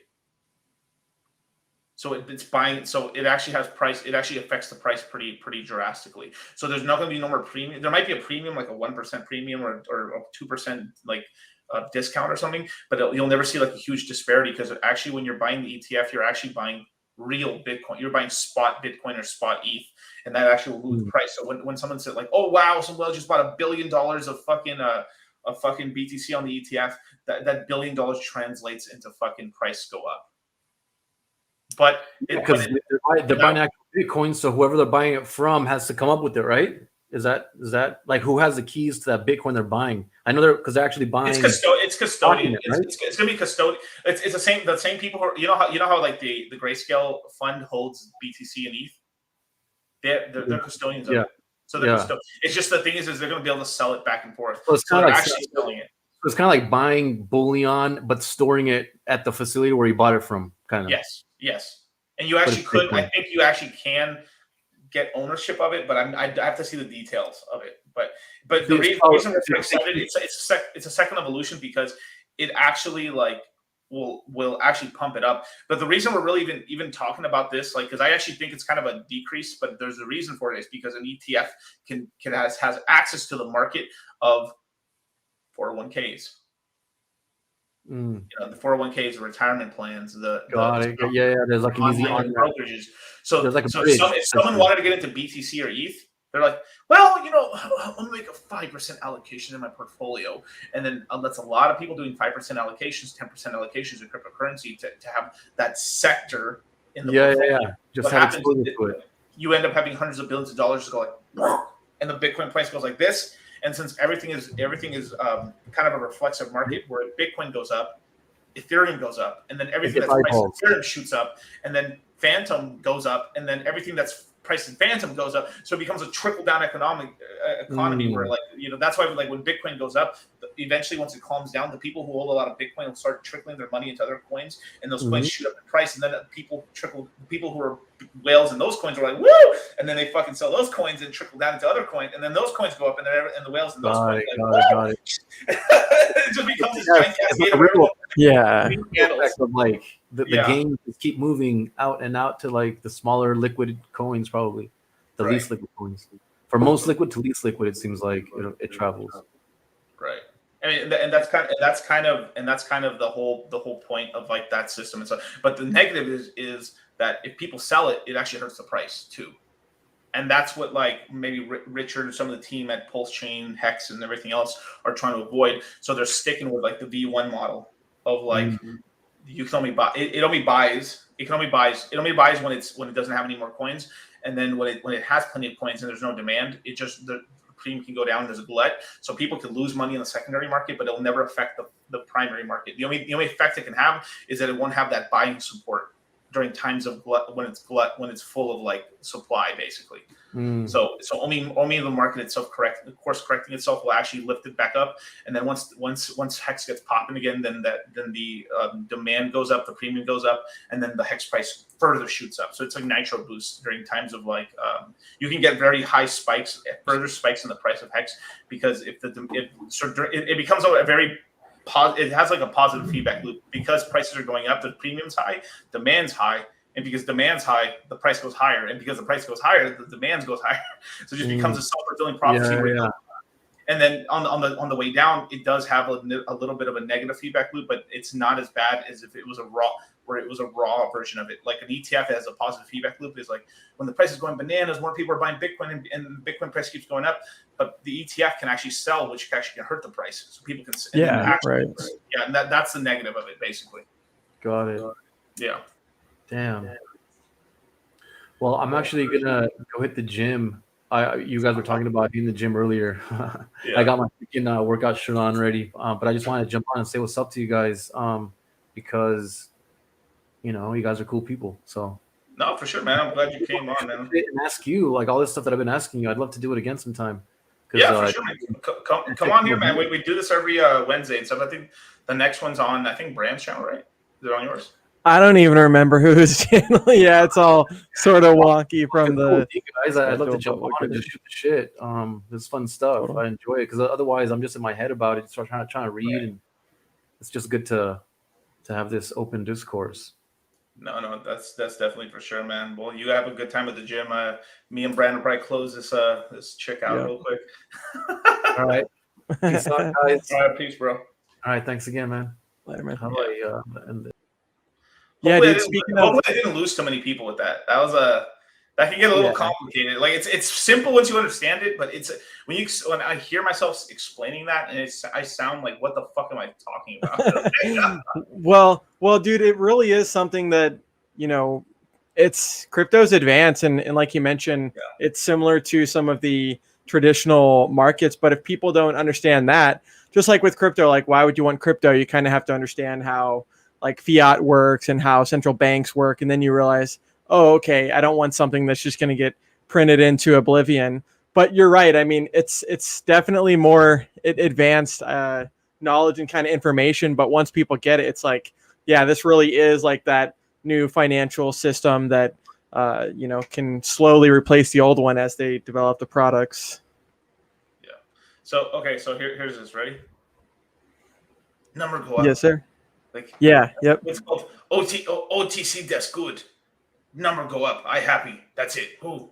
that's all I got right now. Like, DCC, is this good? Yeah. Okay. Cool.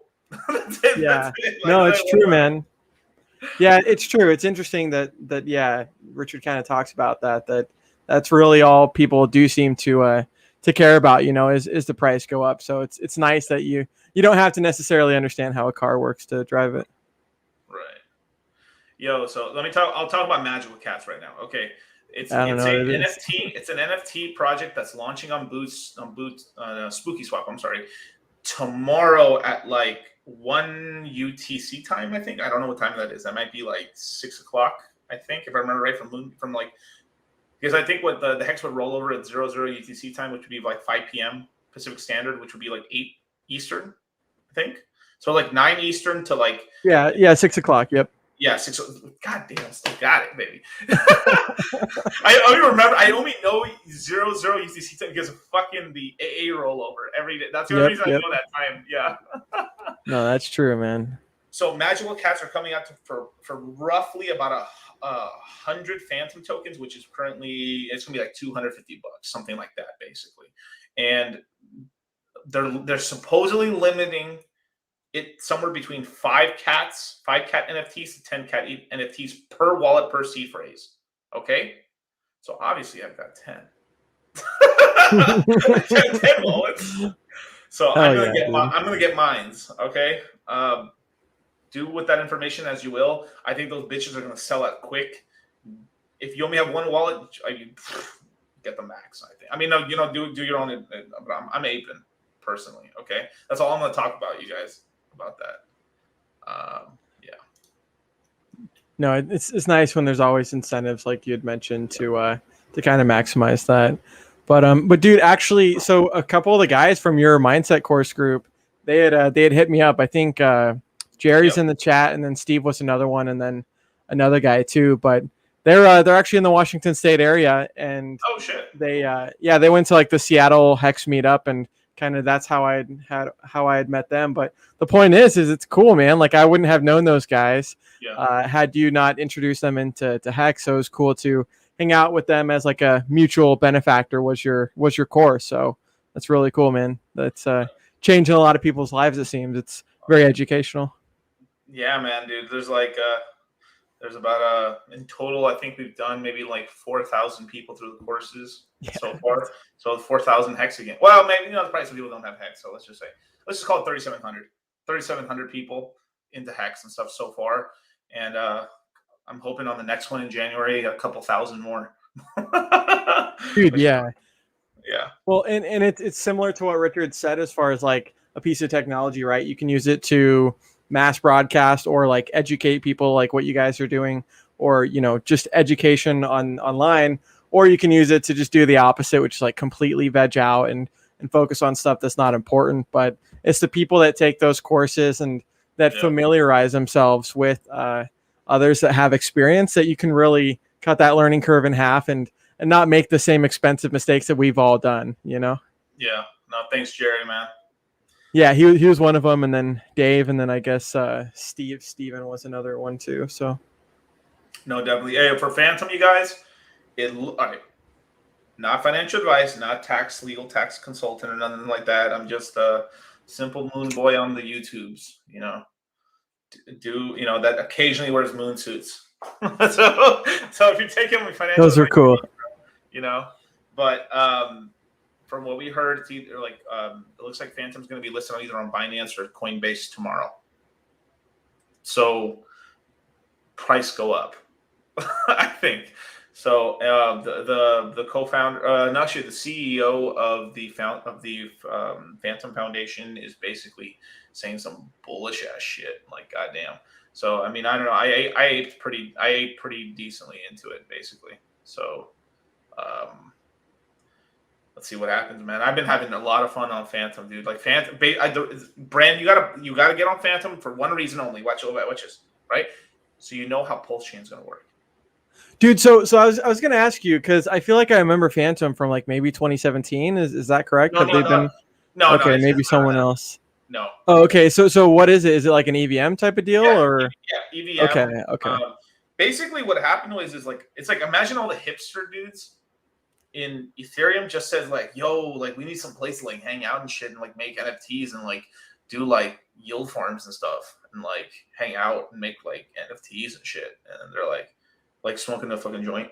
Yeah, man. And they'll have like anonymous fucking kitty faces and shit and fucking meme pictures and NFT pics. Yeah. And like, yeah, man. And then but AVAX is like rugs, bro.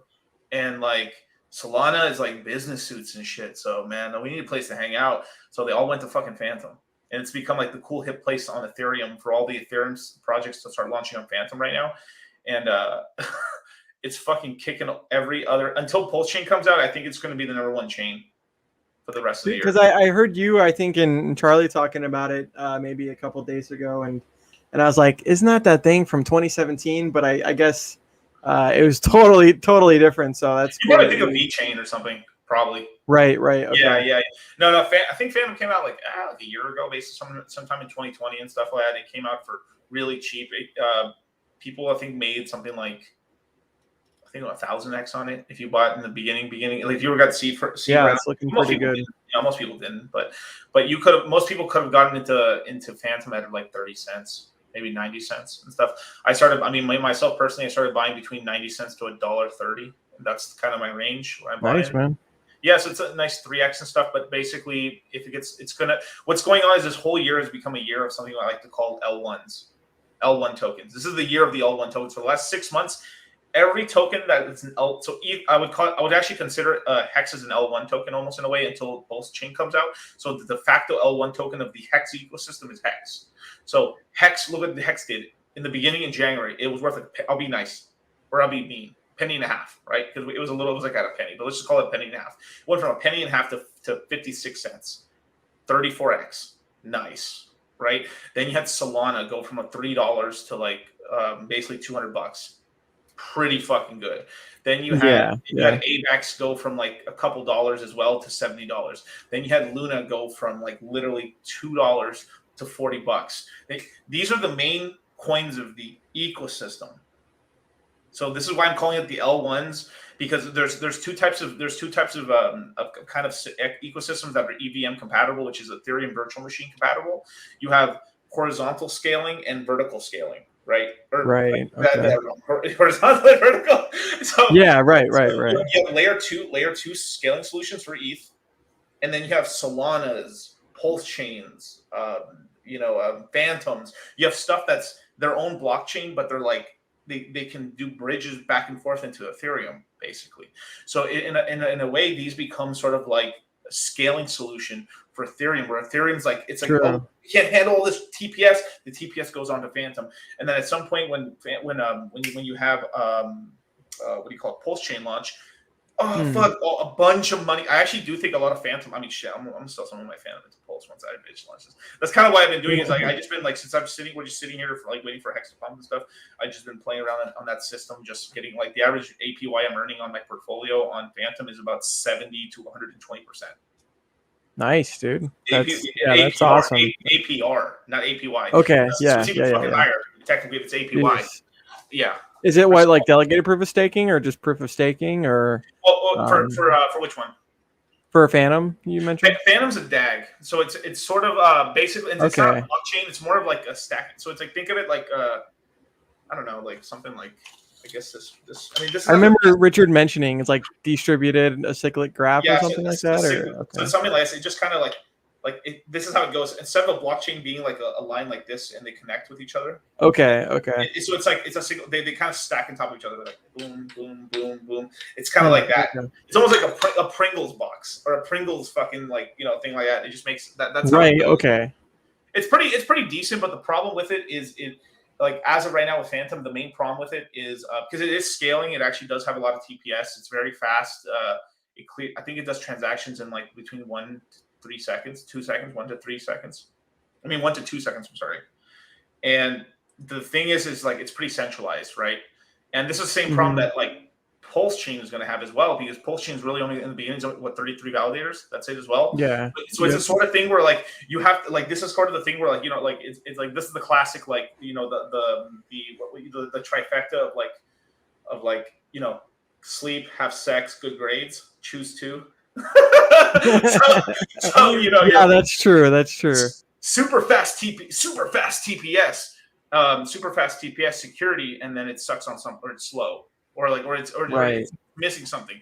So yeah, I think it's like cheap. Yeah, fast. Yeah. So what's going on is that at least on Fantom, there's certain requirements. So they have a very large amount of like you basically need something like 500,000 Fantom in order to become a validator. Right, and you're gonna have the same. This is what I've been saying. Like I've been studying Fantom because all these coins, even PulseChain. It's sorry, man. All this caffeine's got me hyped. All this the PulseChain itself is also an EVM compatible machine. It's basically it's an ETH fork, right? So we're doing something very different from most other people where they're trying to create some other stuff. So what we do is we take any upgrade Ethereum has PulseChain. Any Ethereum, so if Ethereum creates some super cool upgrade, we're like, wow, that's really cool. Thank you. And we upgrade ourselves to it. But if Ethereum does a really stupid upgrade, we're like, you can keep that one, bro. Yeah, you can keep that one. Yeah. And then of course, PulseChain itself will also develop its own upgrades as well. So it's kind of a thing where we kind of have a portion of our development. Like we don't have to spend as much money on some development because we're actually getting subsidized by the main Ethereum chain and also any other EVM that has an upgrade that actually. So something like if Fantom created some kind of upgrade, it's possible we could sort of jerry rig it onto PulseChain to upgrade ourselves. Right. Okay. That is cool. Yeah. No, that's a good point that you mentioned because I know. Yeah, I heard Richard faintly talking about that too, where, we can take what we like over here. And especially when it comes to like the scaling stuff in the future, they can do that too. Or as you mentioned, they can just not incorporate it in case it's not super beneficial. So that's good to know. I mean, Pulse is going to be exciting, man. It's one of those things where I see like Hexo doing the meme a lot lately of like the 4 more weeks that we all experienced with Hex. But yeah, once Pulse does come out, man, it's going to be a game changer, I think. So that's cool to see some of the other stuff being kind of done in the meantime. And, once it comes out, I think it'll be pretty sufficiently ready. So what's going on? All right. So Brissology and HexMonkey, I just gave you admin rights. Don't outright ban people. Just put them on timeout and stuff. If they're really acting a fool, then we can ban them and stuff. But I don't like banning people from the channels and shit. I'm not afraid of it. Yeah, that's good. That's smart, man. Unless I'm afraid of people's questions. Yeah. Nice. Dude. So yeah, you've been messing with that, and then anything else? The Fantom, you said it was on some sort of swap, some sort of spooky swap, something like that. Yeah. So it's basically an Ethereum. It's basically a more better version of a Ethereum. It's a better version of Uniswap, basically, because Uniswap is pretty cool. With Uniswap V3, it's a little more you get, yes, less wicks and stuff, but at the end of the day, you can't do much on it. There's not much. You can essentially provide liquidity, earn a little bit of liquidity rewards and stuff, but there's no farms on there. There's no launchpad. There's no NFTs. It's like, honestly, like Uniswap's been dropping the fucking ball. Like they really could have made Uniswap way cooler than it is, and they're kind of fucking up, honestly. Older technology. What do you think about but it's revolutionary what they did.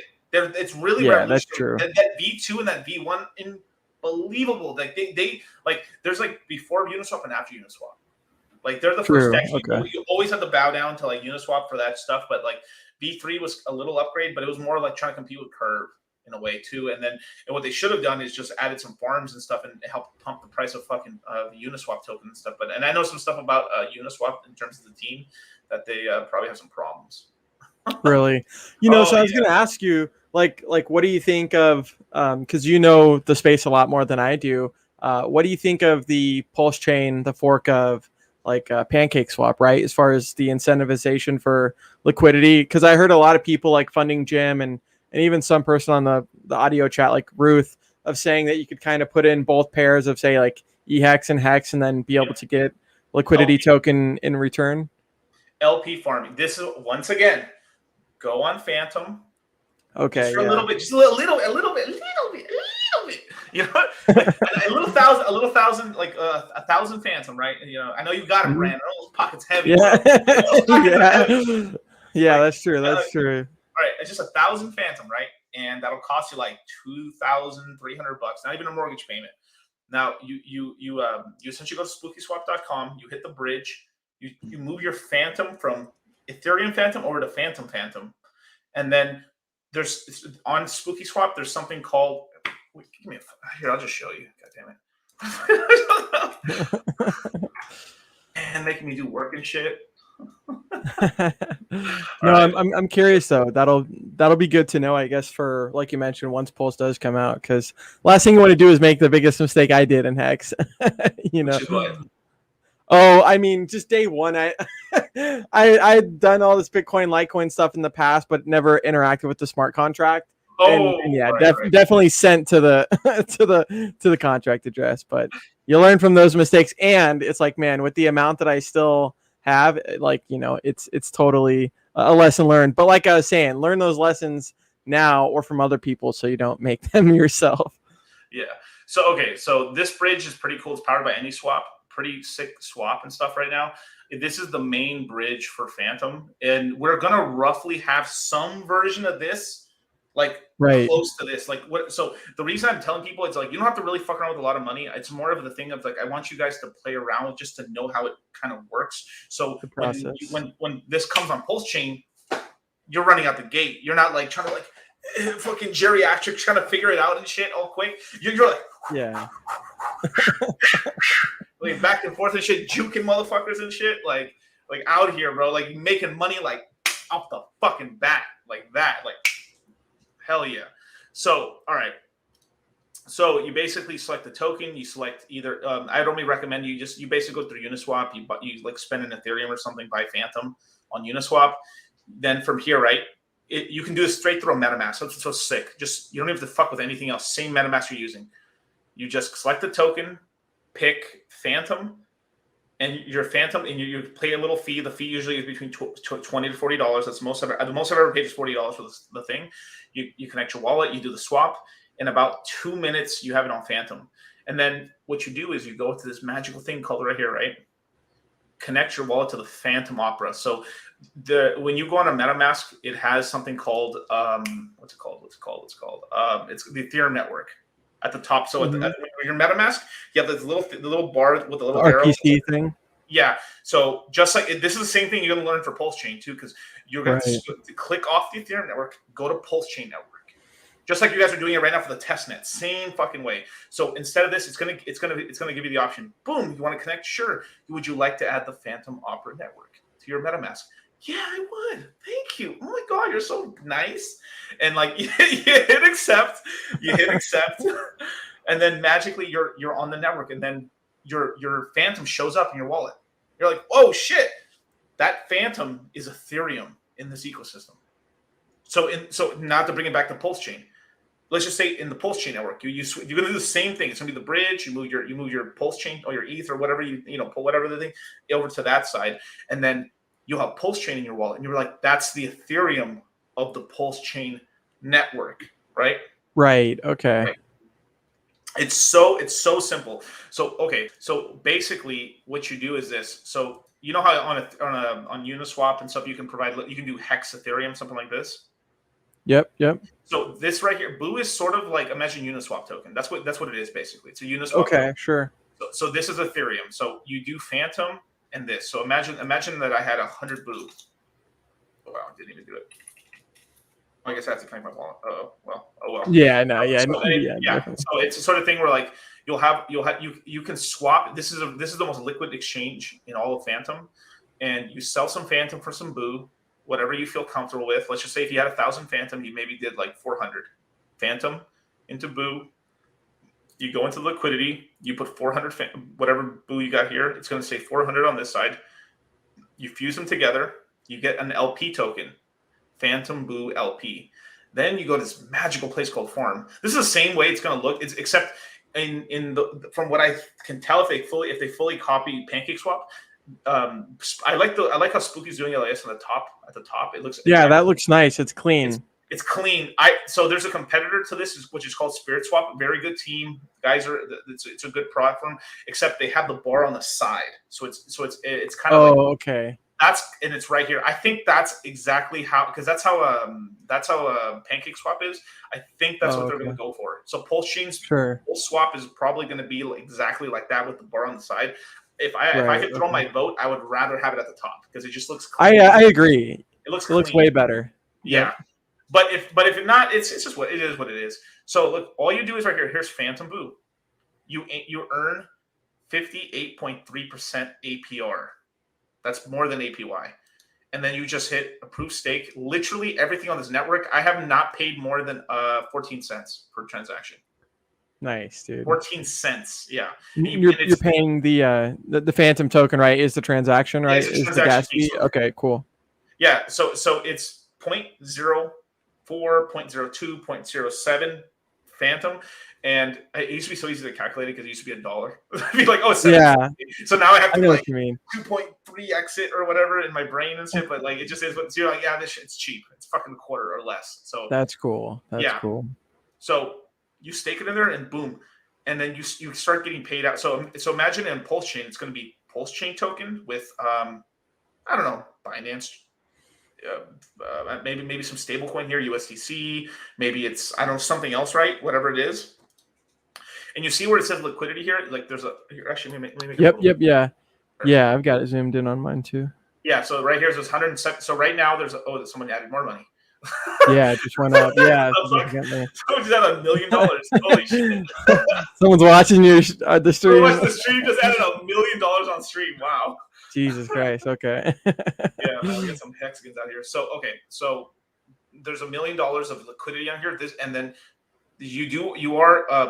so remember how you guys know what impermanent loss is, right? If someone's buying much more on one side, it sells one side. So this is based off the Uniswap V2 contract. So they're not doing V3 yet. So it's literally everything's 50-50. So you have to do 50% Fantom, 50% Boo. That's what it is. So on PulseChain, it's going to be 50% PulseChain token, 50% Hex or P-Hex or Pulse Doge. I don't know. Whatever shit coins, whatever shit we're doing, we're like it's gonna fuse. Right. So once that happens, you'll start earning a little bit of this token. So in that, it's probably going to be you're going to be earning probably Fantom. I mean not Fantom. You're going to be probably earning a PulseChain token, or maybe the shitcoin that you're earning is going to be the PancakeSwap token that we're going to have part of the ecosystem. So either one, we're going to get one of the payouts there. And then literally because it's so cheap, you can claim this stuff. Like if you have something like let's just say 50 grand in the Fantom Boo thing right here. Same thing with PulseChain. I don't know what the prices are going to be, but like let's just say for this, if I had $50,000 in there, I'd be earning something like $180 a day. Nice, dude. Yeah, and so but in a That's awesome. 24-hour time frame. So you wake up, you wake up in the morning, scratch your balls, take a shower and shit, going up, and then like collect your boo tokens, which will, and then on the PulseChain side, it'll be like you scratch your balls, you wake up, you take a shit, you take a shower, you go onto the computer, no underwear, of course, right, like a man, and you log in and then you claim your rewards. And your rewards will be in PulseChain token or whatever the PancakeSwap token will be. You sell that. Right. You either keep it because you're trying to bet on the price appreciation of the altcoin token, or you sell it for PulseChain. Okay. Do you have to claim it daily? It sounds like something like that. It pays you the minute you put it in. You'll get like a penny or 2 cents. It'll just go like.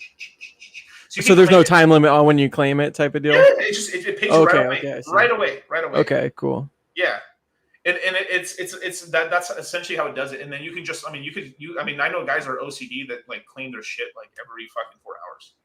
Because it's like, whoa, $20, whoa, $20, whoa, 20. And it costs them like 10 cents, and it makes them happy. Just it is what it is. It's pretty. Yeah, some endorphins going on. Then there's I don't think that this is going to be applicable to the fork that we're doing with PancakeSwap, but basically this is more of a sushi thing where like basically you could, let's just say you can, whatever the sushi token is or whatever the pancake token is, you can stake it and then earn rewards like right here. Like if let's just interesting. Say I buy Boo token and stuff, I'm earning 26% APR right off the rip. Just this is they kind of ripped this model off of T-shares, not them. Sure. Sushi ripped off a T-shirt. They made kind of a shittier version of a T-shirt in a way, but it's still kind of cool. It's like a liquid T-shirt almost in a way, kind of. It's kind of weird. Yeah. Okay, I see what you mean. So let's you just can stake that. Yeah. So you see how it says XBOO APR. Yep. So you're getting paid for holding your tokens for not staking them while having stake. So you're staking your Boo, which you can unstake at any time. But while you're not selling, you're getting paid 26%. APR per year, which is like, I don't know, 35% APY, something like that, maybe 40 over time. Then on top of that, you can stake your coins in this and earn 17.75% APR in Fantom as well. So you could, if let's just say you like Boo, if you don't like to risk in permanent loss, you can just boom, leave it there, and then you can harvest your Boo, and you get paid in Fantom. I'm sorry, and then you can just sell the Fantom for whatever you want, and then unstake it. It's gonna be the same thing in PulseChain if they ever do a model like this, where you'll be able to you're getting PulseChain token, you harvest it, you're like, ooh, wrapped PulseChain token, cool. Harvest that shit, and then slowly over time by playing on these farms and stuff, and what you're doing is actually providing liquidity and locking up coins, so the price doesn't dump. It's a way to actually stack and grow your bag, basically, which is really cool.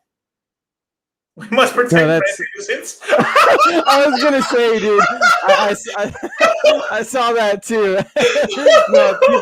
Few people realize how many cryptos I was in 2017 and before becoming Hex Maxi, but no, I think this is really important what you're talking about, even for even just for understanding the network, how it works in general, because it really is.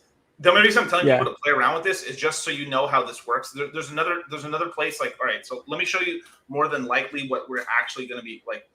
I like the UI of SpookySwap significantly more than SpiritSwap, but let me see SpiritSwap. Let me enter the fucking app.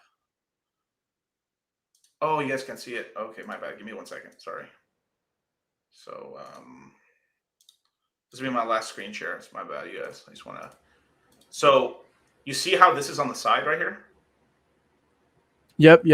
That's exactly how probably the PulseChain will have their stuff because of the PancakeSwap. So that's how it's going to be: home, portfolio, exchange, farms, boosted farms, in whatever the token is, and borrowing and lending at some point in the bridge. That's probably how it's going to be. You might not have the in-spirit or the lending and borrowing and stuff.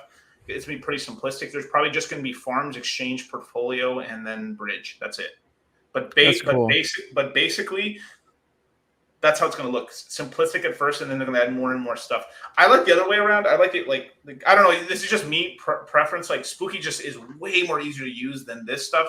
But if this is the way we're going with PulseChain, then this just so kind of fuck around with it. But like you don't have to guys like do like $10, play around, just see if you. Once you know how to use it, you're like, okay, I kind of got it. And then that's why. Then when PulseChain launches, you kind of really do know how it's going to work, basically at that point. And it is the Fantom that you're bridging over to that network, right? It's Yeah. Okay, cool. Yeah. No, I think that's really cool, man. It's interesting how you can, you can fall behind on all of like the new technical innovations when you're just, man, I got you, you baby. know. You never fall behind. I was. Yeah.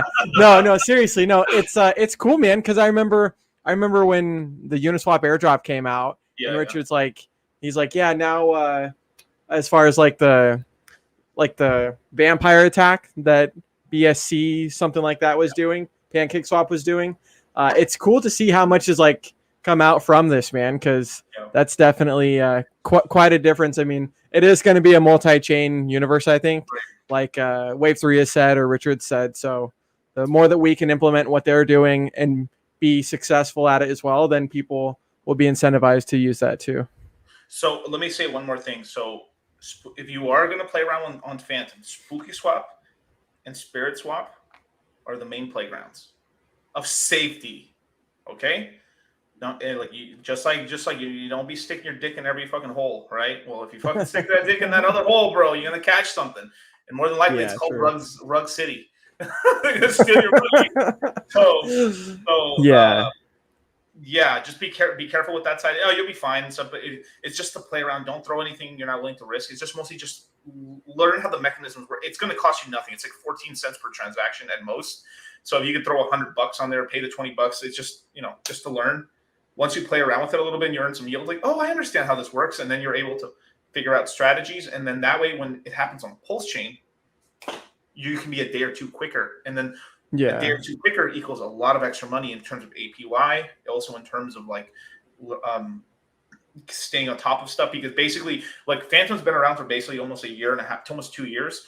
PulseChain, when it launches, you guys have a chance of getting into an ecosystem when it first launches, which is really, really, really powerful. So you're getting on the ground floor. Some of you guys, we're all going to buy at some shitty prices and some fucking really great prices. And some of you guys are going to get into rug pulls, man. And this is the problem. So what I showed you guys was basically like the cream of the crop of Fantom. 2 places, right? Once you start straying away from the farm, it's the same thing. So you're going to have like probably like PulseSwap and Uniswap and stuff, and then maybe the other place, the what do you call the PancakeSwap fork, whatever that. I don't know whatever fucking cornflakes, cornflakes. Fucking I don't know sandwich swap. Or whatever. There's going to be a trifecta almost of like there usually always is a Pepsi and a Coca-Cola, right? So what I showed you right there was like Spirit Swap was Coca-Cola and Pepsi is Spirit. That's what it is. And then you have the main token, which is Fantom, basically, which is the whole ecosystem. So more than likely, you're going to have the same thing with PulseChain, except PulseChain is going to be the trifecta of you're going to have PulseChain, Hex, P-Hex. That's the trifecta. Well, right. In the larger scale, but there's actually going to be 4 of them. It's essentially a box where you're going to have the PancakeSwap token, PulseChain token, P-Hex, and Hex, basically. Right. Okay. And that's essentially L7 loser. The box. Dude, classic. Yeah. So that's kind of my breakdown, and then it's just staying sharp on some of these things.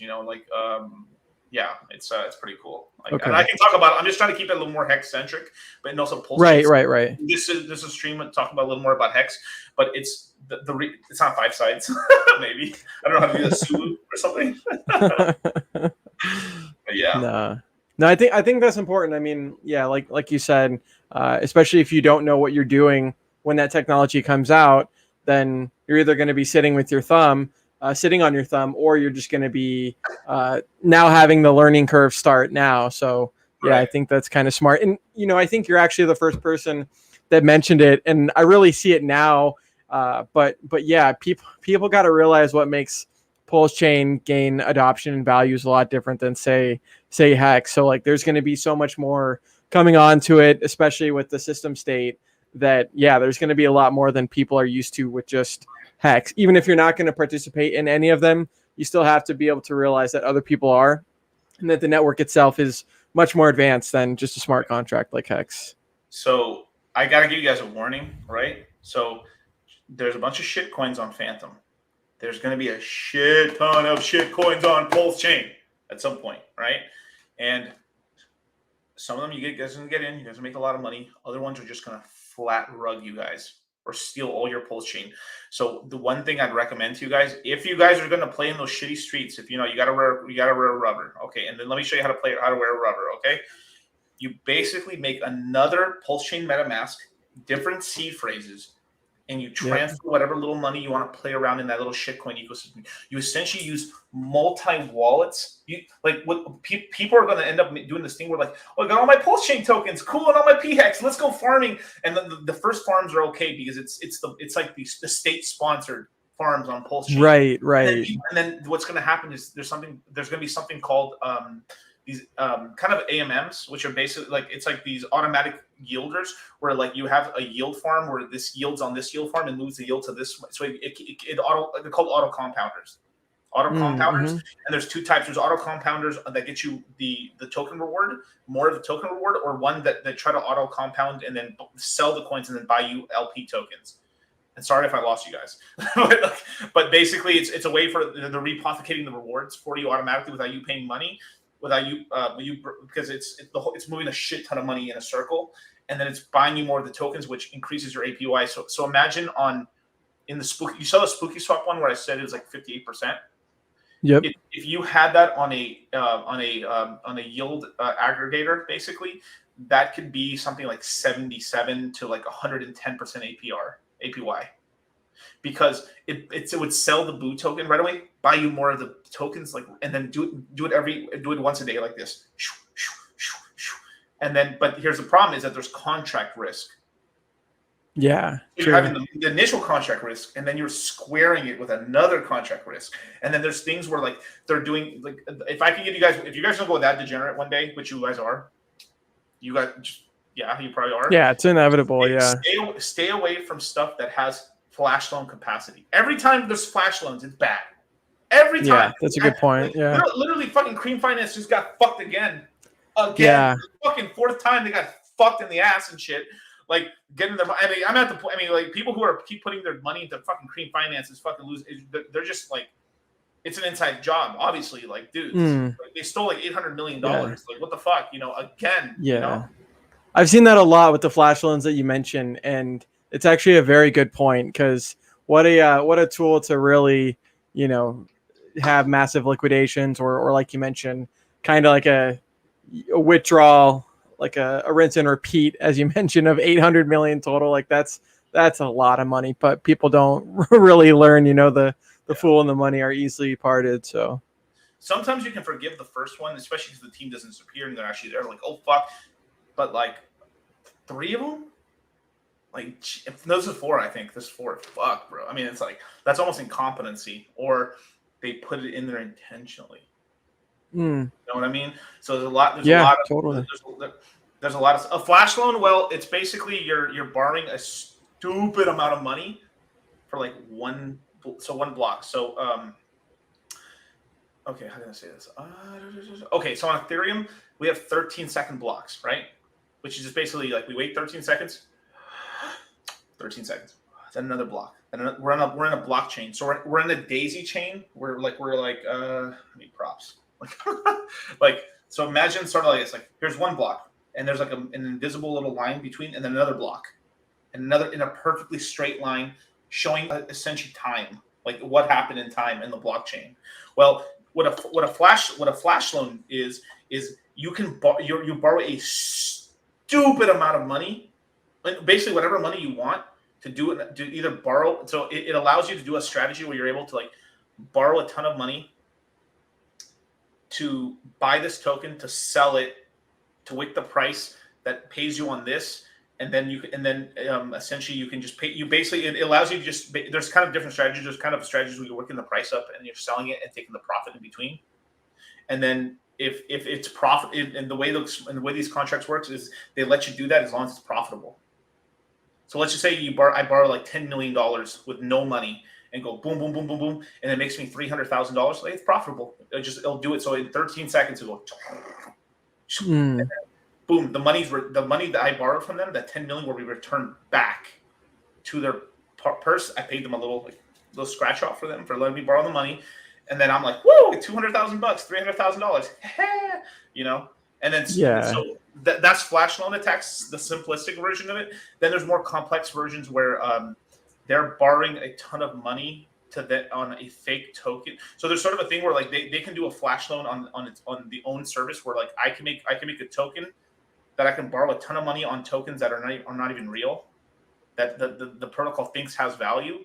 And then I say, hey, would you lend me a bunch of ETH? And then they run away with ETH. And then you're like, what the fuck? I'll keep your collateral. Oh, the collateral is worthless. They just got rugged out of their money. So imagine like I give you $1 billion, Brand, $1 billion. Hey, Brand, would you lend me $500 million in Ethereum?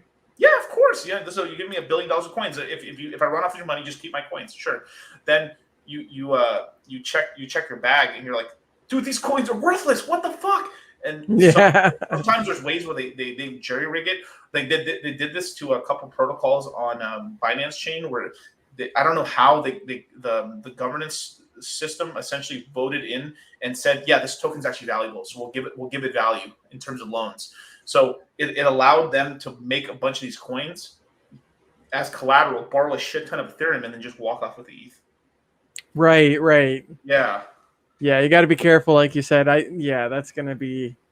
Yeah, no, we're not there yet. We're not at that level of degenerate, and I think Daddy Richard or some shit's gonna end up keeping a lot of that shit like out of here. Yeah. At some point, we'll people are gonna see. do retarded shit and make retarded shit on PulseChain. So you see flash loans, you go like this, and you exit. Yeah. You know what I mean? That's true, man. Stay away. Then there's going to be borrowing and lending on PulseChain at some point. Pretty cool. I'm actually very excited about that. There's going to be some sort of an Aave, possibly. Maybe Geist will come on to PulseChain one day or something. I actually do see a lot of the stuff on some Fantom projects might actually come onto PulseChain one day. That would be really cool. But we just gotta tiptoe and stuff and everything. And it's going to be a really weird thing because a lot of Hexicans are kind of like grandpas, where they're like, I only use Hex and that's it. Nothing else.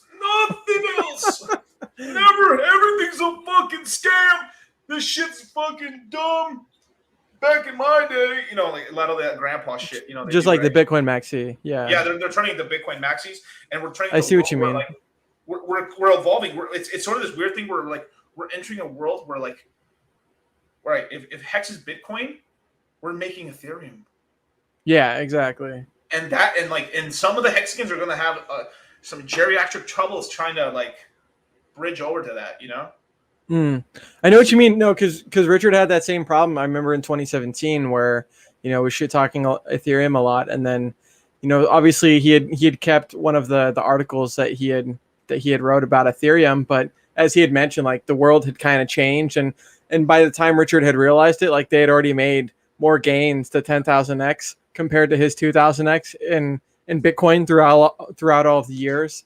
And yeah, I mean, part of me is like, yeah, it's good to stay on the cutting edge, even if you're not going to be dabbling in it a whole bunch or things like you said. If you are, do it in a separate wallet from your main account, because if you just click connect MetaMask or connect wallet to any website, then yeah, there can be some code in the contract that extracts that. I've seen that before too. But better to be safe than sorry, like you mentioned. I mean, I would rather us talk about this. Like, this is why I like that Legion VC thing, because people really need to know what's coming onto it. Otherwise, they're just going to blindly buy something and they're throwing a dart without having a dartboard. I'm trying to keep you guys from like, if you guys want to play in little shit coins, of course, that's okay. But like, all right, imagine this is all the money in the world you have, all these crayons, okay? Let's just say 1, 2, 3, 4, 5, 6, 7, 8, 9, 10. Okay, 10 coins, right? Right? And this is your PulseChain. This is the PulseChain you have. I'm not counting your PX. This is the PulseChain right here. Right, you want to play on shit coins, right? This is the maximum amount. 10, 20, 20% is the maximum amount of your fucking PulseChain that you can gamble with. And if you're gonna gamble with it, right? You take only one of these 10%. You play around. You make money. You can then invest the other half. If you lose this 10%, you suck ass at it, and don't do it anymore. Yeah. That's smart, man. That's smart. Still keep all this. You'll make it back with Yep. some yield here and there. You know what I'm saying? But like, if you really like, you should never be gambling more, because that like this is your ETH. This is what's going to probably make you really rich is the PulseChain. If it goes in that, if everything goes good. So if you want to gamble around and you're trying to essentially increase your bag of a PulseChain right here, motherfuckers are gonna gamble like into the whole thing and lose all their fucking money. And it's like, what the fuck? Yeah, that's not smart. Yeah. Yeah, you're giving all your money to the fucking scammers and shit. Like, what? Like, did you guys not learn anything? Yeah, that's true.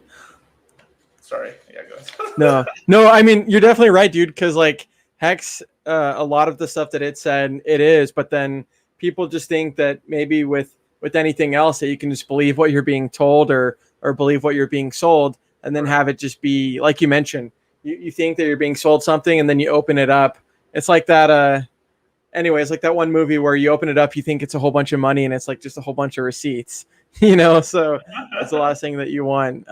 So yeah, it's a good point that you bring up. I mean, it's going to be exciting, but also, as you say, there's going to be a lot of people that don't mess with it, call everything a scam, or the people that do. And then, as you say, maybe they're over gambling, I guess, or overplaying with their main stack versus just keeping the 10 or 5 or 20% at most into those, you know, more degen things. Because all it takes too is one of those mistakes that I said where you send to a contract address, or you send to, you know, you do something silly because you're not used to how the new function and the new system works. And then all of a sudden, if you did over leverage with your bag, now you're really fucked. So that's the last thing you want. It's like this. Imagine that you're like all right. Imagine. Okay. So I'm gonna relate it back to the hexagon, so they can understand what I'm talking about when it comes to the safety stuff. Okay. Obviously, a lot of OG hexans already know this shit now because it's like that hex is worth a lot. But imagine this. Imagine you had like your main hex wallet, right?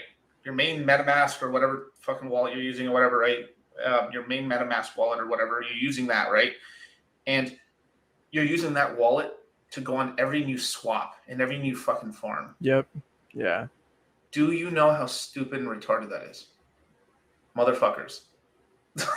Like, I gotta be that like, do you know how stupid that is, right?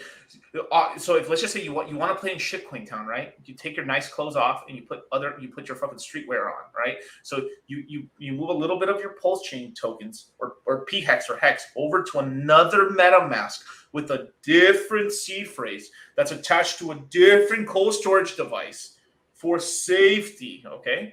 And then on that one, you use that on a different computer to then play around with these shit coins if you're going to do that. And that way you're not gonna have a bad time, basically. You know, that so you're putting a layer of separation on yourself a little bit, right? Like, damn, that's fucking crazy, man. I don't know how people fucking can sleep at night doing that crazy shit. That's insane to me. Damn. So, it's ignorance.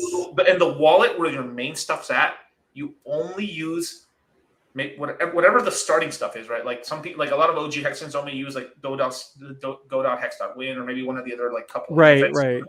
And that's it. Like that wallet is like you have whatever that main wallet is, where it's gonna be like the wallet, right? Mm-hmm. It only goes in 2-3 places. Right. That's it. Nothing else. Like the other wallet, yeah, that way it can whore around and do other shit. Right. That main one right there, that one's got to be like Fort Knox. boring, cornflakes, no sugar, like fucking skim milk. You know what I mean? Yeah. It's like, Yeah, dude. Like that. That's it. Nothing else. That's true, man. That's good advice, dude. Because if you make those expensive mistakes, they can be very costly, and it happens to be your own fault. Like in crypto, you are your own bank, and you are responsible for all your decisions that you make. So. And that PulseChain is like of course maybe it takes 2, 3, 4, 5 years for this to happen, but that PulseChain, like Ethereum, right? Ethereum was fucking 50 cents, 30 cents when it first came out. And an example, right? Today it's $4,000, right? So that PulseChain, let's just say it's like fractions of pennies. Maybe in the future it's a quarter. You're like, whoa, that's this like maybe hundreds of millions of pulse you have, or maybe a million. I don't know how many pulse people have, you know, because I don't know the math yet on it, but right. Like you could be talking in the beginning, it's like, it's only like $10,000 you invested, right? Yeah. And then later it's like, this shit is 45 million. Yeah, And dude. so in Yeah, 5 years from now, you're like, my God, you know, and it's that that's true. like there's a whale in the ecosystem called what's his name? What's his name? Tetranode. He's this I think he's Asian, probably Asian. If he's not Asian, I'd be surprised. But the Tetranode, right? I know the fucker's in Singapore somewhere. Okay, so Right. I see what you mean. Tetranode, normal guy, just he had a tech job, made a couple $100,000 probably. He just dollar cost averaged into Ethereum really cheaply, held it forever, and now his Ethereum's worth a fucking $2 to $3 billion of ETH. Jeez. $1 billion of ETH. And what he does every cycle, he plays every cycle with only 10% of his Ethereum, and he invests into coins because he already got that. It's the same thing with you got to treat those PulseChain tokens or those PHEX tokens like they're fucking that Ethereum. Like right now they're cheap. Totally. Throw them around and shit. Fucking 5 years from now, these things are like, woo! This is like, Yeah. Like, damn, bro, Brand, you got bags, homie. Holy shit. Yeah. No, dude, it's true, man. Like I remember in the beginning of Hex where I was watching some of my old videos that I had to make private because it just had some, I was sharing the screen with the MetaMask as opposed to doing it manually like we do now. But the point is yeah, one guy was like, oh, here, let me just give you some Hex, and gave him like 8,000 Hex. And you think that it's a small amount at that time, but then as you say, it appreciates so quickly and at such a rate that those losses that you might have if you are playing with a larger stack of the pie, those get compounded and multiplied by its future value. So yeah, don't pick up pennies in front of freight trains like Richard mentions. And it's gonna suck too because there's gonna be like, you ever heard of Keeping Up with the Joneses? Yeah, totally. Yep. Yeah. Exactly. I mean, we've all experienced it with Hex too. We're like, oh, I could have had this much, or like that fucker. Yeah, that's true. That's true. We're gonna have that stuff because some guy. It's gonna happen to. Somebody we know is gonna like. He's gonna throw like, I don't know. He might throw like 5% of his portfolio into a shit coin, and then it just triples his fucking PulseChain bag. And we're gonna be like, oh, like happy for him, but then you're gonna be like, that should have been me. What the fuck? How could I had more than that motherfucker, and now he has more than me. Fucking. And then you're gonna start to keep up. True. And that person usually is he's the exception to the rule. Like there's only like 10% of people are gonna do like that stupid, like they played it right. Like woo, 20% made profits. That 10% went like yeet out here. Yep. Yeah. Yeah. And then it's that sort of thing basically, So it's like yeah. I don't know. Yeah, and even those smaller amounts. You gotta be careful with the jealousy, Yeah. That's not a good emotion to have.